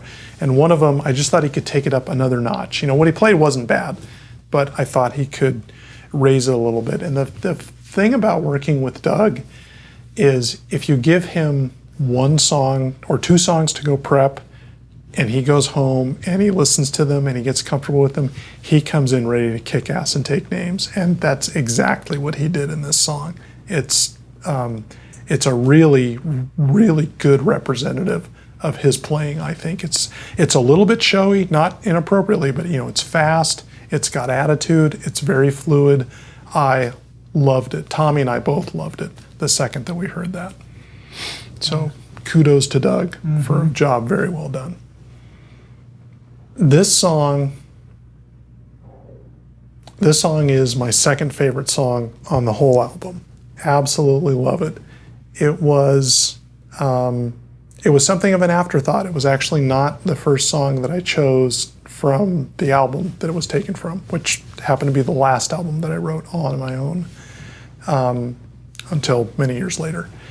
And it was, the song in and of itself is somewhat lighthearted. The rock critics of the day and I never saw the same way. Bands that I loved, they hated, and bands that they loved, I hated. And it seemed to me when I would read their reviews that what they liked was they liked weird music and they liked very ambiguous, suggestive lyrics. They weren't so much concerned with characters or story or any of the things that I was clearly very concerned with back in the 80s. And I thought, you know what? Let's try to write a song they'd like. And so this song is in a weird key, E flat minor, and the lyrics deliberately give you just no details. They are just random images of someone. Mm-hmm. And you don't know who this person is or what they're doing or anything. The words were almost chosen more for how they sounded than what they meant. And I owe the critics an apology, or at least I need to give them their due. It's one of the best songs on the album. The demo that I did was nowhere near as rocking as this song. I mean, it was much slower. It alternated between clean tone electric and distorted. We did this as a distorted, up-tempo, I'm going to slap you upside the head rock song from start to finish, and it is, in my opinion, great. I really like the way the verse starts. It reminds me of like Bruce Dickinson with one knee up on the monitor. He's just like Space Rider, the whole shtick. That's kind of how I picture that song. It's just a cool rock song. Well, I like the fact that we just pound them with with the bass, with your drums, with my guitars. Doug has a solo, and then everything drops out, mm-hmm. and it's just Tommy, you, and Barry. Mm-hmm. And then Rich creeps in, and I creep in with just like whole notes or whatever, and then and then it takes off again in the chorus. The song actually has lots of peaks and valleys. Mm-hmm. There's never any doubt that this is just a driving rock song. But it's not, it's more than just a driving rock song. It's got some colors, it's got some nuances. It does different things within the context of this is 4.5 minutes of I'm going to slap you silly. Yeah, there's an orchestration to the parts that allow it to have all these dynamics that flow around. I really loved how Doug, for his solo, was very sparse, and very bluesy, over what you could do just straight melodic minor. And which he does when the solo finally kicks in. Mm-hmm. But it's almost like he's just enjoying the groove so much. He wants to hear Barry. He wants to hear Rich, who's building up on the organ. He wants to hear you. And it isn't until the whole song takes off at full throttle that he takes off at full throttle. And I really admired him for exercising that kind of restraint and leaving that kind of room. Well, on the drum part during that section, it's actually a linear drum part where there's no two things playing at once, or it's quasi-linear. But, the hi-hat is only being played not when normally you'd play straight through and hi-hat and snare to hit at the same time. In this part, it's actually all linear, and it kind of really breaks things down and makes it sparse. So I think that was probably a little bit of influence how that whole section kind of broke down. Yeah, and the guitar is phrased differently. It's got this do do do do do do do do do do do do do do do, which I don't think is a phrasing that is in the other sections of the song. What I love is you do this little diddle-it, this little galloping horse thing in the second bar of that solo, and I don't know why you wanted to do that, but I'm just like, Jim, I was in the control room. Jim, keep doing that on the high. Please keep doing that, which you did. You did through that whole phrase before you fell in, and did it full. That's a one-take drum part. And I almost had one take. The closest I came was on this song. I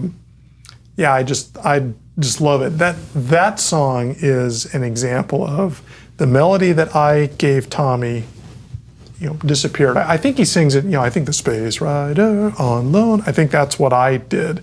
And then, he just takes it into a totally different direction. One of the things that he did, the last line in the song, in the verses, I won't lie, I'm impressed. I broke the song back down and I go back to, I won't lie, I'm impressed.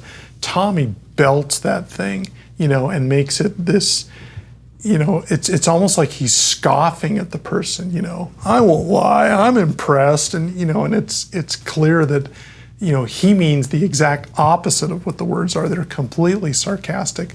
I love that about him. I love it when he gives, what I thought was a throwaway line, so much context and so much meaning. It's just a delight for me to listen to him belt those lines out and to know that he's sneering at this person and making fun of him. Oh, great song. Could listen to it right now. Love is a Song is an interesting story. So as stated, after we had the drums and rhythm guitar tracks done for the first 12 songs, the original 12 that we were going to record, sent them off to Laith. Laith said, there isn't an opener and there isn't a closer, which, as we know, ended up not being true. So I said, you've got to write me an opener and a closer. And he didn't write an opener. He gave us Run From the Moment. But he did come up with a closer, and that was going to be this song, Love is a Song. But after I heard the song, I had this reaction to it. I felt like I was being criticized. I was being advised to do something, was the underlying message of the song. And I've never talked to Laith about this, so I don't know if this is what he meant or not. But the song says, at last life can move forward now that love has arrived, which, to me suggests until you know love, you're stuck in place. Mm-hmm. I didn't like that. So I woke up in the middle of the night and I had all these words running through my head and I couldn't fall back asleep. I was up in Portland. I was in Laith's house. So I started emailing myself all these words that were in my head. And it ended up being, 5 verses, and they are completely stream of consciousness. They make no sense. But I also had an idea for what I wanted the beat to be, for what I wanted the chords to be, and when I got back to Tucson, I threw it together very quickly. And I really didn't have time to let it gestate, to let it grow and to get used to it. We just went in and recorded this fairly significant rewrite on a fly, as a flyer. And to be perfectly honest, I'm not really sure how well it works. The fact that I felt so compelled to refute why you don't need to be in love for your life to move forward, I think is proof that I know it's true, right? That's why I'm getting defensive, because he's touched a nerve. Again, as the subject of the song is love, there's no distorted guitars, very organic. We've got cello, we've got piano. We don't have distorted guitars or any guitar solos. I don't think there's delay on the vocal. It's sort of produced the way Carolyn is, and those are the two songs where, where I think we're touching on this subject of true love. One of them is, you found true love, and the other one is you haven't.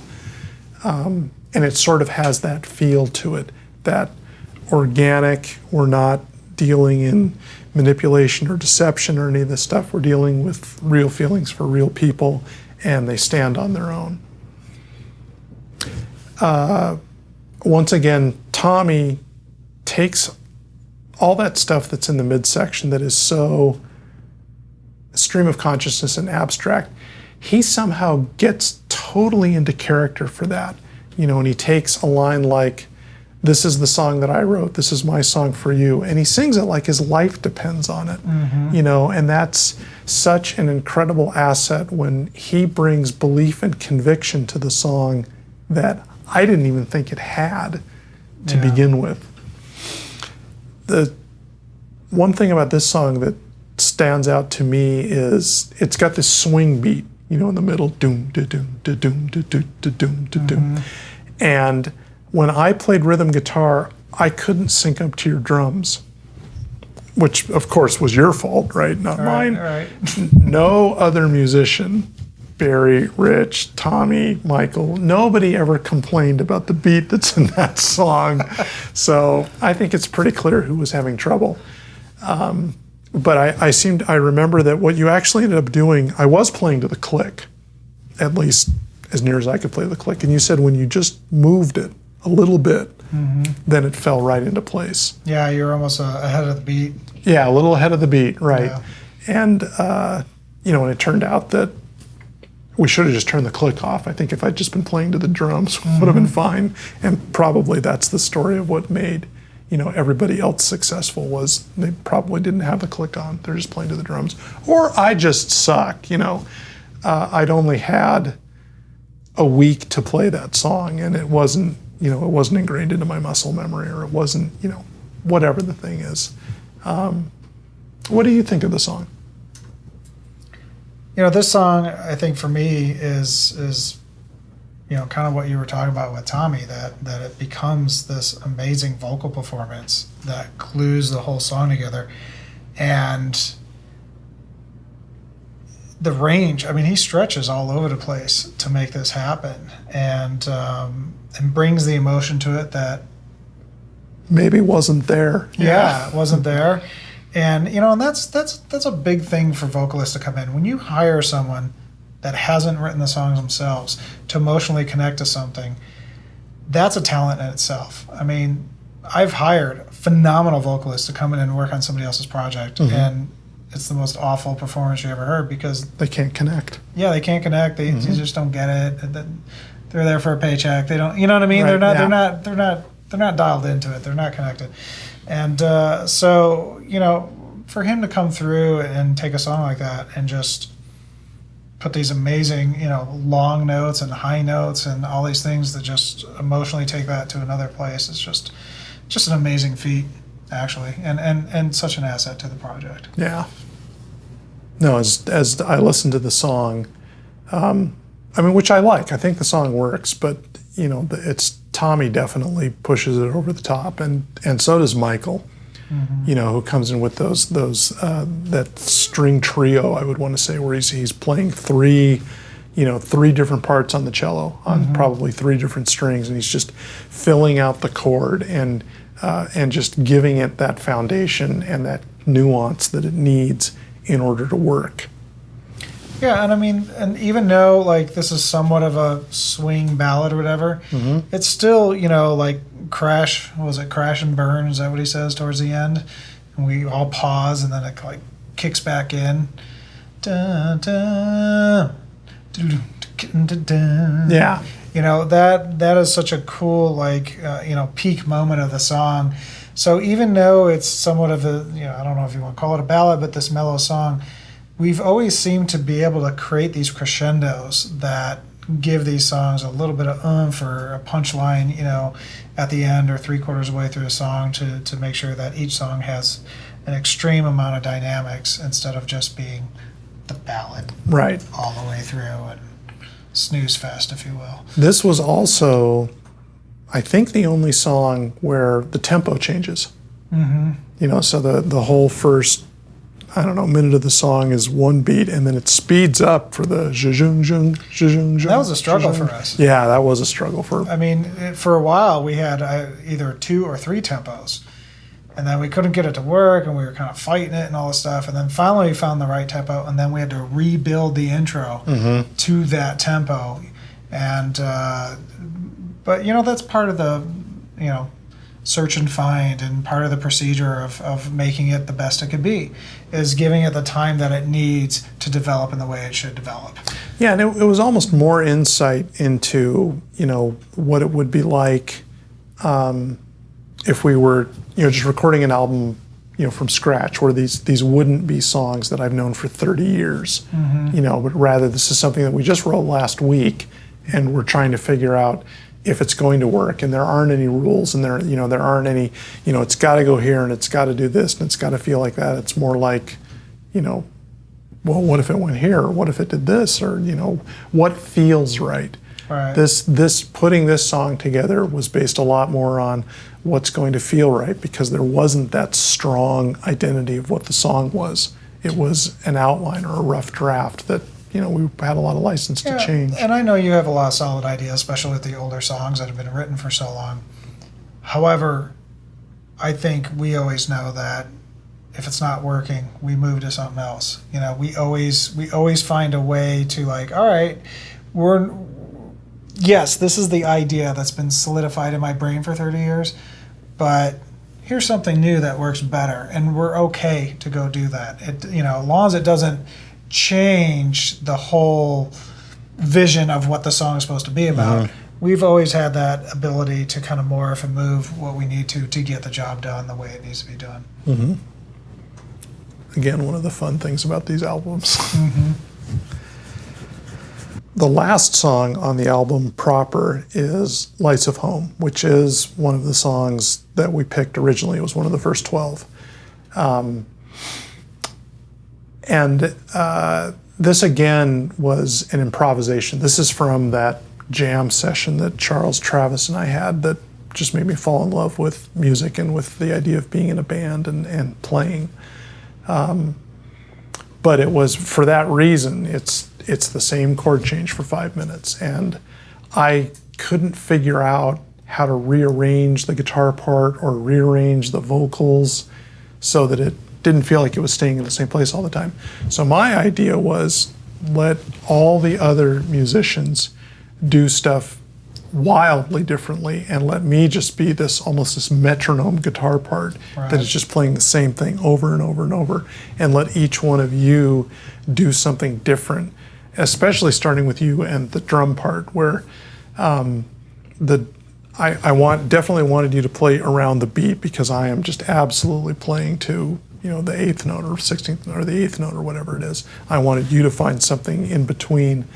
And my idea actually was Phil Collins in the song "I Don't Care Anymore." It starts with this do do do do do do do do, and somehow and you tried doing stuff on the tom, but tom drums. But what we ended up with was this 1 2 3 4 5, do cat do cat do do do do do. Yeah, it's all kick drum. Do, and just a couple of snares thrown in there. Yeah, it ends up being a very syncopated part.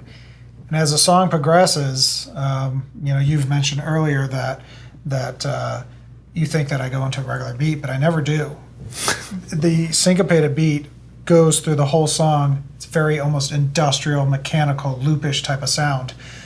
What changes, and it's really weird for this to be the change, is the hi-hat part. The hi-hat part adds the groove.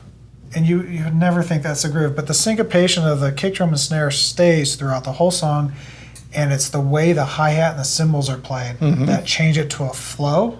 It smooths it out a little bit, and then tightens it back up to just a syncopated part. Even to the point to where when we start the song, we start, I believe, without cymbals, and it slowly builds in. But at the end of the song, we actually take away parts one by one. And finally the song ends with just kick and snare, and then it ends again with just kick. Right. And it's almost like, you're sitting there on a drum machine and you're like, all right, turn this off, turn that off, turn this off, and it's slowly, decomposition of the drum part as it deconstructs, exactly. Yeah. And so it's a really cool beat, and it's by far the most interesting type of syncopated beat in the whole album that just does that like a train. It just barrels through the whole song. Yeah, that was, I remember when you were doing takes of emphasizing, because there really isn't anything in the guitar part to differentiate one verse from the next. I don't even know if this has a bridge or a chorus. But I knew where there was singing, where there wasn't. And, when there wasn't singing, that was where I wanted that. I wanted you to do something that just from the drums said, this is a different part from the part you just heard because there wasn't anything in the guitar that told you that. Right. And then, Barry and Rich and Tommy and Doug and everybody just reacted to what I think you and I gave them Right. with just how we structured really the drum part. Because I think some of the vocals are a cappella just over the drum part. Yeah, they are. And during those parts, I'm not playing any cymbals. It's Right. just kick and snare Yes. to give it that space. And then I come back in with like a snare fill, and then it goes into the cymbal part to like bring it back in. Right, exactly. Yeah, it's a really cool song. And I remember when we first started practicing it in the live room sessions, I was trying to do it on tom and trying to do some weird stuff. And the actual beat was there, but it wasn't being played on the right instrument. Right. And I finally switched over to kick, and that also started working. Yeah, I remember probably when we recorded it, it was just like, it's just slamming you. It's so in your face. It reminded me of like an electric typewriter if you just held the key down. Just But that was what gave the song character. The story of this song is, I don't think that there's that much character if you just strip it down to how it was written. If you just play the guitar part and sing the melody, there's just not a lot there. Right. And you give the drum part character. Barry gives the bass so much character. I remember after during his vocal part. That's and it's so amazing. But your comment at the time, was, do you think that's too much? Right. You think he's going to crowd the vocal? Should he be playing back a little bit? And of course, I'm singing the melody in my head, and I'm listening to what he's playing, and I'm like, no, he's accenting around, and he's harmonizing, and he's giving it exactly what it needs. And I mean, I knew that it would support how I would have sung it. I didn't know if it was going to support how Tommy sang it. Sure. But Tommy, by and large, stuck to at least what the phrasing of the song was. Right. He sang it higher, he sang it better. He did all the things that Tommy does. But conceptually, it's the same vocal, just enhanced, instead of completely broken down and rewritten. And by that token, it absolutely works with the bass part. Oh, yeah. And that's at least 2 times on this album where we're comfortable just having drum, bass, and vocal, because the 3 of you are so good at what you do. And because then when Rich and Doug and I come in, it's just that much better and it's that much more intense. We were going to have that song start with with that mechanical kick drum. And then Rich started playing around with tones and just came up with this, I don't know how to describe it. One of my friends called it the laser synth. Right. And it's just that spur of the moment thing where he plays the laser synth and I'm like, no, that's how this song is going to start. And that leads you into that kick drum and that leads you into the whole song. And in fact, so all we had at that point was the drum part, the rhythm guitars, and the bass. And I was telling Rich, because I'm singing the vocal in my head and I'm counting and I'm whatever, and I would just point at him, do that laser synth here. And we never overdubbed it, and I had instinctively picked, where the transitions were, which is where you want to hear that effect. But there was the tone that laser synth had as it disintegrated, it took on a lot of high end, too much. Right. And Rich had to, because he had a pedal that controlled the rate of decay of the sound. And so he'd hit the note and then he would kind of sustain it in the mid-range and not let it get to all the shimmery, shrill, high-end stuff that was at the end of it. That was actually hard for him to do. Oh, yeah, and to do that consistently over and over. Right. And, Barry with his prototypically monster bass part. Also, Rich found, rather than strings, he found a choir. And he gives it this airy, breathy choir orchestration that, for me, just sealed the deal. That this song, not only is this song going to work, this song is something special because it's just introducing this longing into the song that I didn't really know was there. Again, it's this discovery of underlying emotion that's implicit in the song that I may not be consciously aware of. Yeah, and I think like during that drum part, even though there was syncopation going on, I always kind of envisioned that, hitting that snare drum was going to be slammed in reverb, I thought we might do our famous dirty snare that we've always talked about and never done, Right, where we crank the reverb up to infinity. Right. But having that, when you think about that stuff, it allows you to play more sparse, because you know that space is going to be added in sound effects. Mm-hmm. So it kind of helped in that sense of thinking about that. The original lyric had this really wordy part that Tommy requested we break in half, and we take this half the amount of words and sing it over the same amount of space, and that's where the "Well, I drive too fast" comes from. That was "Well, I drive too fast, though I know that it's not where I want to be, but I just can't find what." More words, more words, more words. Right. And I'm so grateful to him, for suggesting that, because that section of the song just really stands out. Not just because you've got the vocal pan and we've got a long delay out the other channel, Right. but it just gives this sense of restraint and thoughtfulness to the song, to that section. Well, it allows you to hear the emotion in his voice too, because he's not rambling. Right. He's singing, Mm-hmm. and he's giving it some space, allow you to think about it for a little bit. Yeah, no, he really has good instincts and good suggestions like that. And it was funny for me to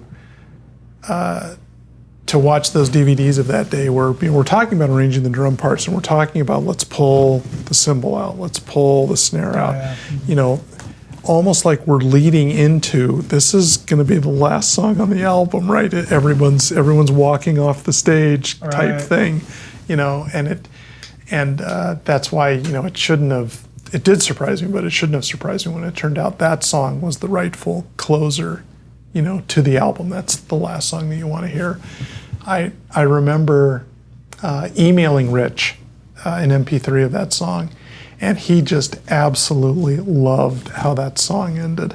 Nice. He said, something like, don't let Jim hear this or something, because it's going to blow his mind. And Rich is typically not that worked up about a song, or about a part of his, but he loved how he got out of that song. That's cool. Just nailed every beat, everything appears and disappears exactly where you want it to. And I was so pleased that that it affected him that way, Sure. and that he reacted to that so strongly. So that was, that this song was on the chopping block for a while.